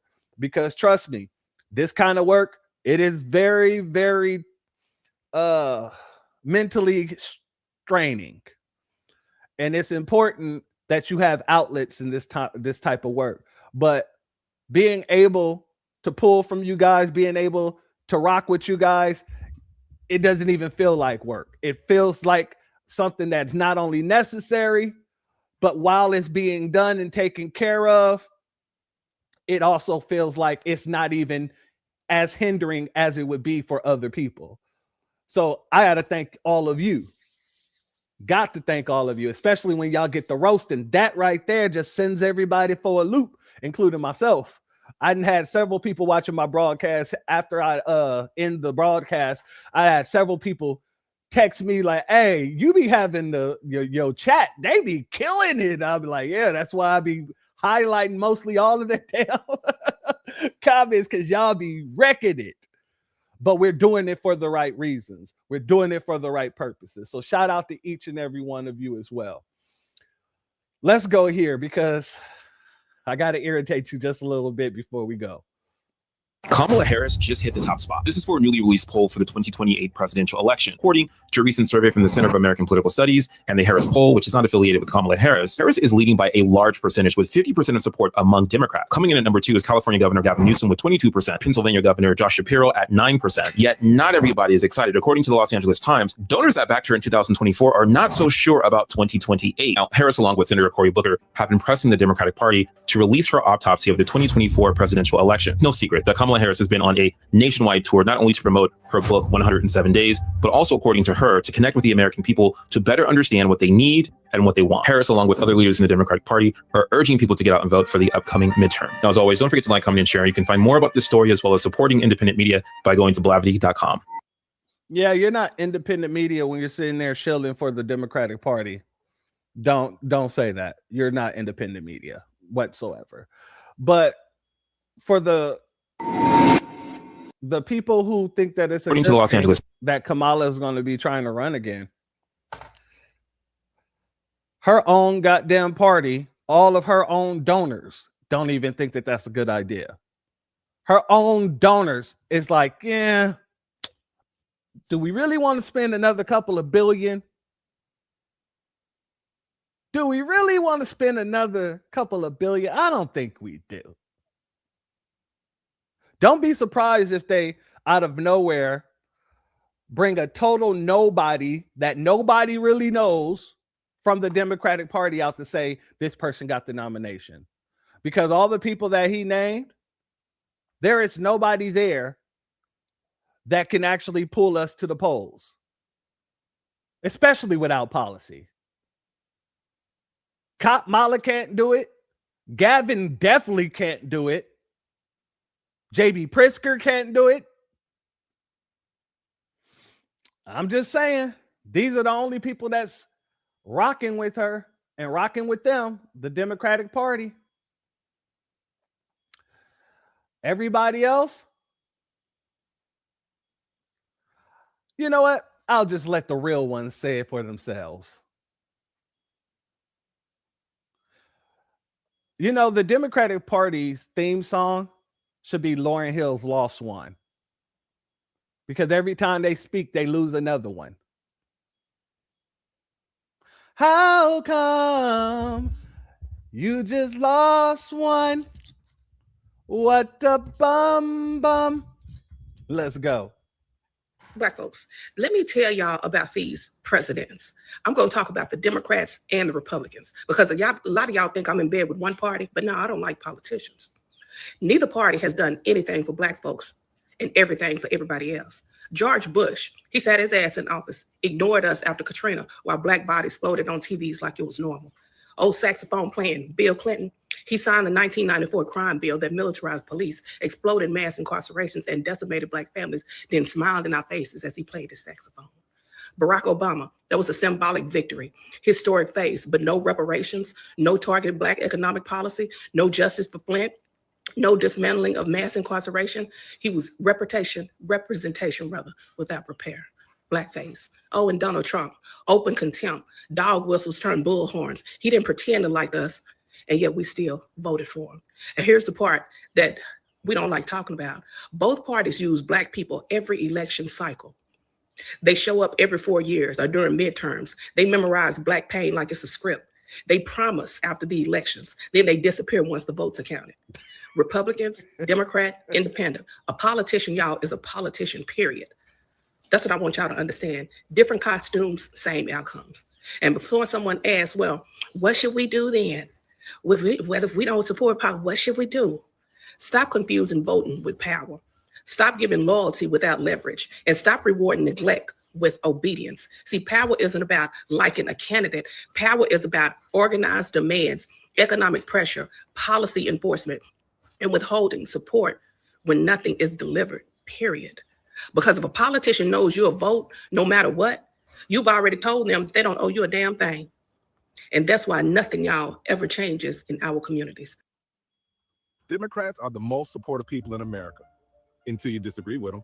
The second a Black person thinks differently, it's Uncle Tom, coon, sell out, bootlicker. So let me get this straight. You're progressive, inclusive, anti-racism, pro-Black voices, as long as they agree with you. That's not support. That's ideological control. Real support includes respect of others' opinion, something you Democrats might not never know nothing about. If your compassion disappears the moment someone disagrees, it was never compassion. It was compliance, and you just got exposed. Pick up a copy of If You Give a Democrat, available on all platforms, especially Amazon. So look, I just came on here to say this, that the Democrats been using Black people for over 50 years just for their vote, to get them all angry and outraged over shit that's not even true. Black people going around telling people to get out and vote. I thought y'all lost your voting rights. Which one is it? You allowed to go out and vote, or you lost your voting rights? Which one is it? Y'all don't even be knowing what y'all be talking about, honestly. It's just sad. But I went out and I voted today. And of course, I'm a registered Republican, so you only can vote for your party anyway. I wouldn't be able to vote Democrat, and I never will vote Democrat. Yeah, so I don't know, but I'm tired. Democrats, I don't know when it's going to ever get to a point where you all need to stop the rage politics. You all literally need to stop it, because at this point you all are getting all on the news and it is beyond pulling back now. Because at this level, whenever you all come on, you all create new monsters. You all create new, unhinged, delusional, radicalized Americans. You all are basically acting like the Frankenstein laboratory, and you all are creating these individuals that seem to think that they are going to save America, because you Democrats are getting on here and making them feel like they need to put on that Superman or Superwoman cape and save us. If anything we need to be saved from, we need to be saved from y'all lies and y'all rhetoric. If anything that the American people need to be saved from, we need to be saved from all the many years that you all had led us blindfolded, so that we wouldn't see what you all were doing under the scenes. And now, in the present moment, we get to this situation where everything is out of control in America. And then you all want to shift the blame. Y'all don't even want to take accountability. Y'all don't even want to say that it was our fault for letting people in. If you all feel that scared or that cowardly about winning fairly, then it says some very poor potential about you Democrats. Because if you all got to racial gerrymander, if you all got to go and try to redo maps and regroup things, if you got to go and try to creep illegals in here because you all are afraid that your mere Democrat status is not going to allow you to win, then that is your motherfucking problem. That is not ours. That is not our Americans. Our problems as Americans is that we put too much confidence in you Democrats. And y'all played us. So at the end of the day, we have gotten so smart and so keen to your tactics. There are still so many people that are delusioned by you all. There's still so many Democrats, some leftists, some liberals, some unhinged conservatives that are still believing what you all are saying. But then there are so many more bigger and greater Americans. A lot of y'all like to say we're the MAGA crew, MAGA posse, MAGA, call it whatever you want to call it. But I'm a black woman in an America that you all had almost broke. So at this point, I just want America first and Americans first, period. No ifs, ands, or buts about it. There ain't nothing that I can even say to explain it any clearer. I don't have to say it in Spanish, French, Italian, nothing. But we were getting tired of the bullshit. We're getting tired of you all getting in the heads of these mentally ill Americans and making them feel like they got to do something. They got to step up. A lot of people did not like when Obama got elected. A lot of Republicans didn't like when Clinton got elected. A lot of people did not like when Biden got elected, but they did not try to assassinate them. Republicans will not take it to the news, fake news, and all these other places that are willing to hear anything negative about Trump just so that they can get out there to the American people that they know have mental problems. My name is Tracy, and here's what I'm thinking today. The Democratic Party is manipulating minorities, especially people that look like me, and is actually starting to piss me off. You see, the Democrats have no platform. They have no vision for this nation. They only care about staying in power, and are willing to say or do whatever it takes to ensure that they stay in power. So now they have black people convinced that we lost our representation and right to vote, when that is not true at all. Now, I lean conservative. I live in a majority black district and historically Democratic district, and my representative is white. It's not about race. It's about ideology. You can be black and conservative, black and liberal, white and conservative, or white and liberal. Your skin tone shouldn't dictate your politics. Your values do. And your values are not tied to your skin tone. Don't let the Democratic Party convince you that they are. My name is Tracy, and here's what I'm thinking today. The Democratic Party. All right. Shout out to each and every one of them, family. Because before we go, I wanna open the door for something here. I want to open the door for something here. First and foremost, we all know about what's going on with Chud the Builder and how the Democrats remain silent and still haven't said anything about Chud the Builder. Or better yet, more accurately, Daisy the Bend Over. But I want you to brace yourself, family. trigger warnings is very necessary here. It is very necessary for this segment. I hate to end like this, but I need everybody who supports the Democratic Party to understand how serious this is for us.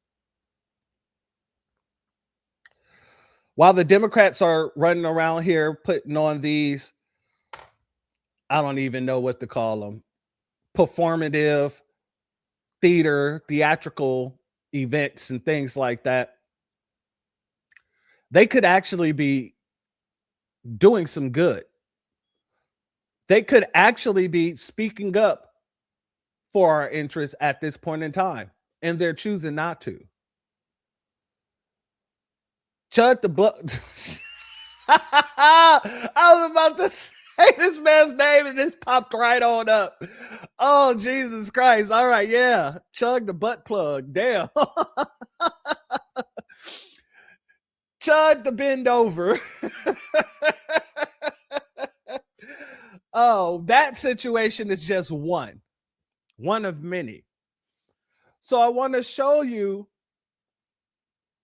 a few things, because if they were smart, they would be out here stomping for an anti-black hate crime bill.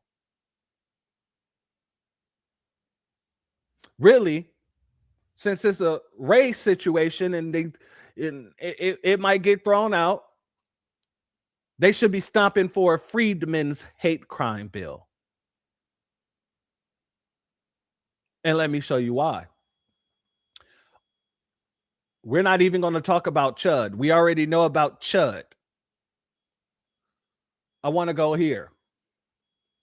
Imagine being a middle school student and seeing your teacher do this.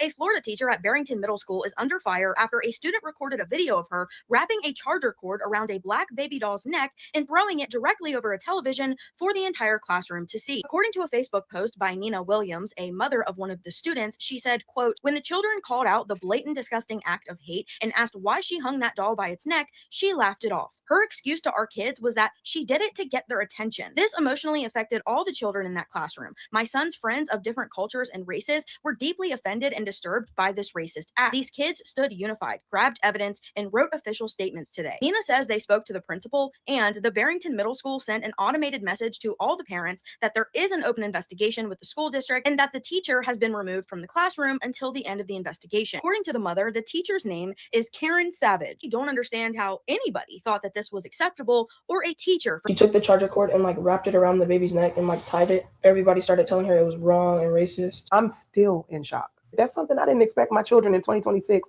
to ever have to deal with, seeing a lynching, whether it was real or fake. Family, this type of situation is happening more and more in these schools, where these teachers and these goddamn principals and the school attendants, they're all getting on code in order to target our children. And the Democrats are saying nothing about this either. Let's go here. This is a very popular situation. I'm not going to show you the videotape of the mother that the mother took, but the mother had straight up evidence of one of the teachers choking and hitting on her nonverbal son. And I've heard nothing about this either. This all started because over the course of months, I was flooded with calls and complaints about my child's behavior. Behavior that was not typical, not normal, and not something as his parents we had ever seen in our sweet child. As his mother, I knew in my heart something was not right. I ordered a camera to be my son's eyes, his ears, his voice. I secretly hid the camera in his hair and sent him off to school on May 13th. And when I said I hid it, this is the camera I hid. So let's be clear. I stand before you, not just as a mother, but as my son's voice, Samaj Lee. And standing with me is his father, James Baker. While I will be the only one speaking today, We stand united as parents, fighting together for our son. That's right. Our son has severe nonverbal autism, meaning he cannot speak. People say they want the facts. What can you ask him if he cannot speak? What I discovered on the camera footage is something no parent should ever have to ever see or hear. Our child was put in a situation where he was scared, overwhelmed, and powerless. And while this was happening, there was adults in the room who did nothing to stop it. This is unacceptable. So today, we are demanding accountability and change. I'm calling for a full, immediate investigation. Every teacher, every staff member who has access to my son must be interviewed. There needs to be a complete and honest review of what is happening inside these classrooms. We are demanding that the individual actually who assaulted our son be terminated immediately. Yes. And prosecuted to the fullest extent of the law. And not just him. Any staff member who witnessed this abuse and chose to stay silent must also be terminated. My son has severe nonverbal autism. He cannot speak, but I can. I am his voice, and I will speak for him. And this cannot stop with my son. We are calling for a Samaj law, a policy that requires cameras in the classroom that serves nonverbal and vulnerable children. Our children deserve protection at all times, not just when something goes wrong. No parent should have to question whether their child is safe in school. No child should suffer in silence because they cannot speak. My son deserves justice, and we will not fight. I will not stop fighting until he gets it. I am his voice, his eyes, his ears. He cannot speak, but I will speak for him. Justice for Samaj. And I stand with that sister 100% fold. I stand with that sister 100% fold. It makes absolutely no sense that this stuff can happen to our children, and the Democrats ain't out there pushing for a hate crime bill. We are. It's not the Democrats pushing for protections. It's us. We got to do all the work. Only for them to show up once everything is done and try to make claim that they're pushing the matter forward. And like many of you, I'm reading all the comments. Like many of you, I would be in jail. I would. That whole school would be shut the hell down. I don't care which teacher it was. As soon as I walked in there, I'm heading directly for the teacher's classroom. I don't care if the teacher's in there or not. I don't care if it's another teacher in the classroom watching the children while the teacher went to the bathroom. The first person I see is catching hands.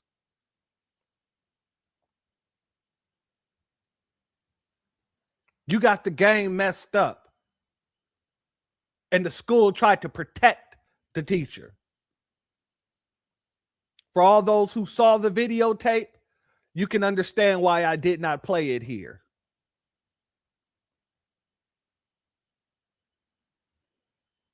But these are things that nobody is speaking about but us. These are things that nobody is fighting against but us. These people that's supposed to be black representation ain't saying a damn thing about these things.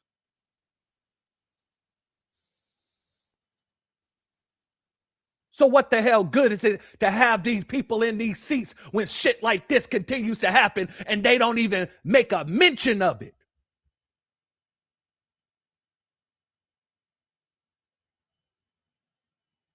That's not it. We're not done. And shout out to our good sister FBA Queen, who just reminded me of the goddamn slave auction that goddamn military school just had out there. And where was it? Where was it again? Damn it. I believe it's in Chicago. Yeah, there you go. Shout out to my sister.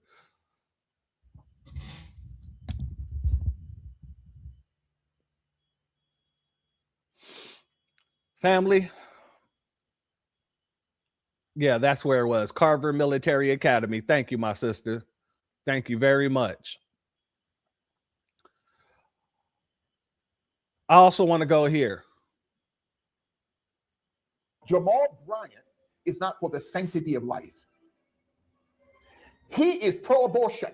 Now, they can wrap it up and say, well, we have to protect the sanctity of the black. No, what you're doing, you are murdering children. Okay? But this is what the system has done, man of God. Not just building the prison industrial complex. Now, as a quick side note, 1.5 million black men have been missing from our prison system since 1995. Even Hillary Clinton said this 3 years ago. Where'd they go? It's called organ harvesting. 1.5 million black men gone. Organ harvesting. Why? Because our people carry a certain ingredient called melanin that they sell on the black market, including the stock exchange and every stock exchange throughout the world. Okay?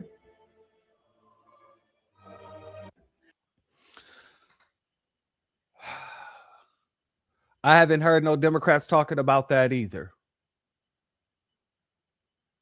1.3 million foundational black Americans go missing in the prison system while these people are running around here trying to beat down the doors to a goddamn ICE facility.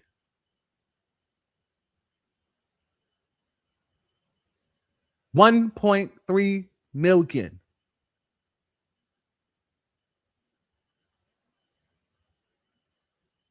And the Democrats has said and done nothing. These people are coming up with their organs missing and they were supposed to be in jail. Let me run that back. Jamal Bryant is not for the sanctity of life. He is pro-abortion. Now, they can wrap it up and say, well, we have to protect the sanctity of the black. No, what you're doing, you are murdering children. Okay? But this is what the system has done, man of God. Not just building the prison industrial complex. Now, as a quick side note, 1.5 million black men have been missing from our prison system since 1995. Even I say 1.3, it's 1.5 million. Continue. Hillary Clinton said this 3 years ago. Where'd they go? It's called organ harvesting. 1.5 million black men gone. Organ harvesting. Why? Because our people carry a certain ingredient called melanin that they sell on the black market, including the stock exchange and every stock exchange throughout the world. Okay? And yes, melanin is on the black market, and yes, melanin is worth more than gold. In case you guys didn't notice, but I've heard nothing from the Democratic Party about this. I'm giving you all these examples because right now the Democratic Party has many things that they could be talking about, namely to get us to the Freedmen's hate crime bill. And they're choosing to ignore all of these things. All of these things. Let's continue. I got two more for you. This is 75-year-old Anita Grayson, and she was beaten to death at a Tim Hortons by an employee here in Fort Wayne, Indiana on Lima Road. This happened a week ago. There have been no arrests. Our local news stations have barely spoke on the subject at all. They actually labeled it as there was an altercation resulting in this woman's death, but the video came out today, and what we all saw, that there was no altercation. Yeah, you could see that there was like some words being exchanged, and this is the funky-ass employee that decided to put her hands on 75-year-old Anita Grayson and beat her to death. The video's out there. I'm not going to post it. I'm not going to share it on here because it's not pretty. There's nothing good about it. It's horrible, and I'm sure it'll get taken down. If you think this sounds crazy and it's hard to believe, I get it. I felt the same way, and then I saw it with my own eyes, and it's disgusting. And what's equally as disgusting is nothing is being done. Again, no arrest. Fort Wayne PD isn't doing shit. The news station is painting this picture like they were throwing blows. Like the video's out there. And regardless, let's say worst case, they were arguing and you kept telling her to leave and she wasn't leaving. Then you call the cops. You do not ever have the right to put your hands on anybody, let alone an elderly woman. So I'm talking about it here to hopefully bring attention to it so this family can get some justice. I don't personally know this family, but I don't need to. This is insane. And the fact that nobody was even arrested that day is wild to me. So if you could please help me spread the word so this family can get justice. And I am so, so very sorry for your loss. Family, like I said, trigger warning is real. When I say trigger warning, I mean that because a lot of the times we don't get to hear these stories. And it's easy to blame Republicans. It's easy to blame white folk. Yeah. Understandable. But you can't go 60 plus years while still being ignored, while things like this is going on and all your votes went to one party. That's why the Democrats get all the smoke that they get.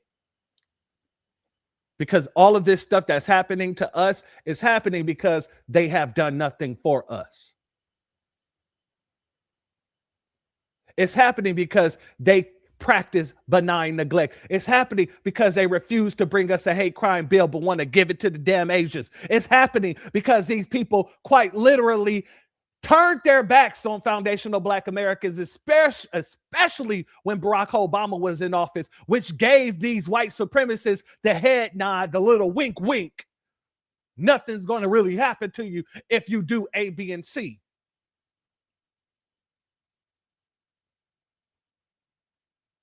The Democrats have done nothing to protect their base. Why should their base do anything to protect their seats?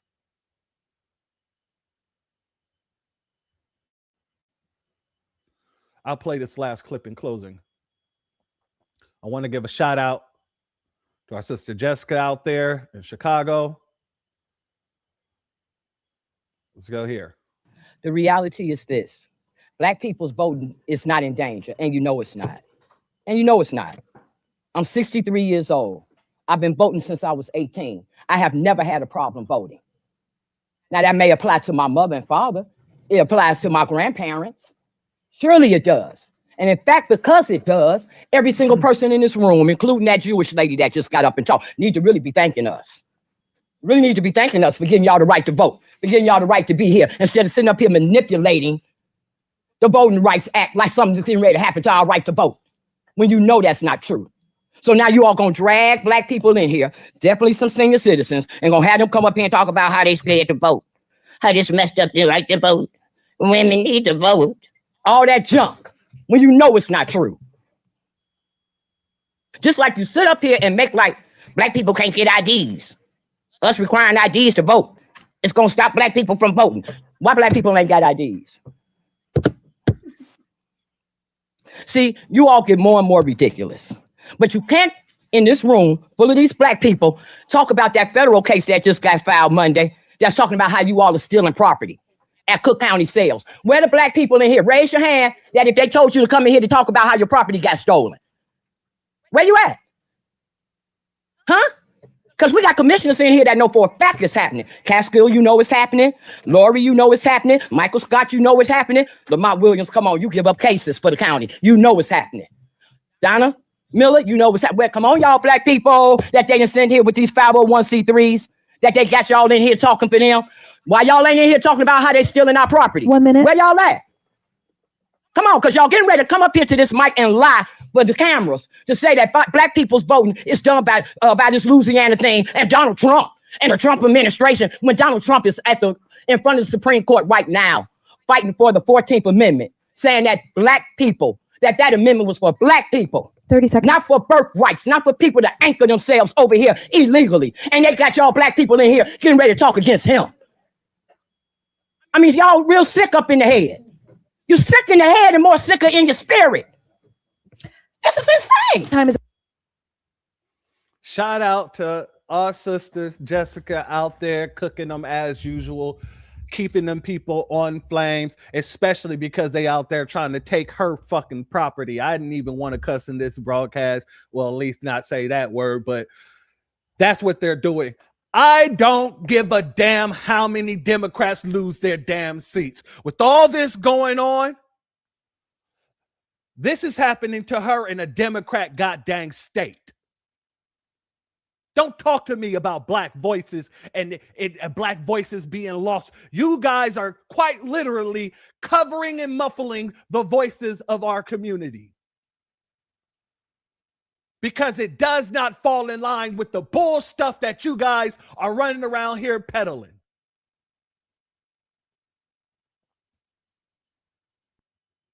The Democratic Party has shown themselves to be a bunch of incompetent, disrespectful son of a bees.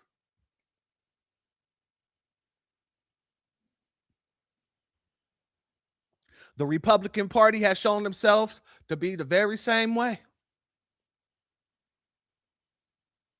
So if both parties are disrespecting us to our faces, if both parties are acting as if what we need in our communities don't matter, if both parties are making it very clear that they are not our friends, then why the hell should we fight to keep any party in office? That is not our fight. Y'all better go and find your little illegals. You better go and find your goddamn immigrants who built the country, you said. Go and find all of your refugees. Go and find them. Go and find them. Go and find them, because you won't find us voting for you whatsoever. With that being said, if you're not subscribed, go ahead, hit that subscribe button along with the notification bell so you can be notified whenever videos like this drop. Please make sure you're hitting that like and share button and hype button so we can beat up the algorithm. Make sure we get this message out to the ears that need to hear. And if you have not done so yet, please click the link in the description. Go to change.org and put your signature on the petition for reparations, as well as clicking the other link, joining the Telegram group to help circumvent all of the anti-black shadow banning that PukeTube has been participating in. Family, I want to thank each and every one of you for being here. I want to thank my mods, my members, anybody that donated, whether by Super Chat, Cash App, PayPal, or anywhere else. I want to let my Patreons know you will have a new video tomorrow.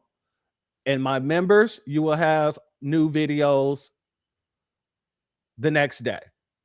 Today's Wednesday. Tomorrow, Friday, you will have new videos for the members. And then tomorrow, the patrons, you get a new video. You get an exclusive video for Patreon. And then you're also going to get all the other videos that I release for the members as well. Family, I don't want anybody to waver. I don't want anybody to feel like this is the dying crusade. It is not. Change takes time. And when I speak about change, I'm not speaking about it in a manner where I'm talking like Barack Obama, where it's very vague. We don't know who the change is for. No, change for foundational Black Americans is happening quicker than you would expect, but it does take time. But I'm here for all of it. I know you're here for all of it. I know we're here for all of it. I know you're done. I'm done. We're done. The only people that haven't seen to get the message yet are the same bootlicks that keep on ignoring us to begin with. So maybe that's why they don't understand that everything that they're doing is pushing more and more people away from them.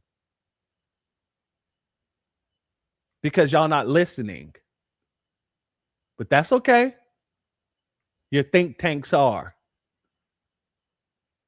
That's why y'all keep on stealing everything that we say to try to make it seem like you're going to move the same way. We are not Boo-Boo the Fool. We are smarter than an average bear, Boo-Boo.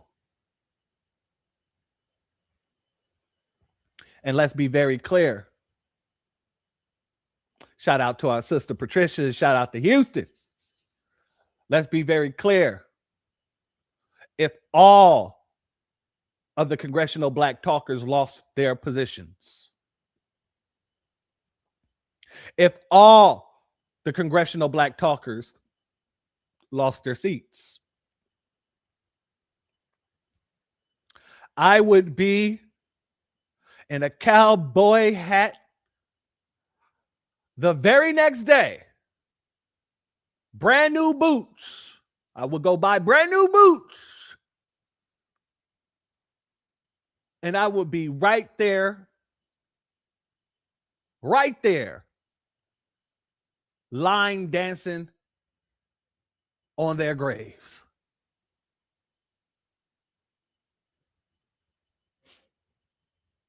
That's what they deserve.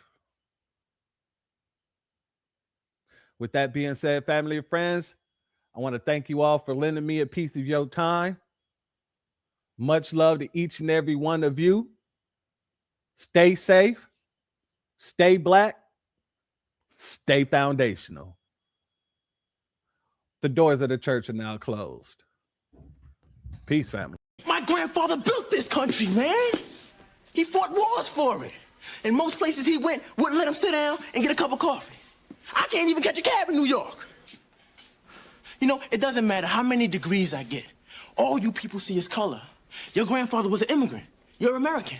My grandfather was born here, Duke. And you people still look at me as just another nigga. I know that the government, whatever can't stand us black people, he doing everything in the world to make black man be extinct. But I'm going to tell you one thing, us black people going to survive. So fuck everybody. I'm out.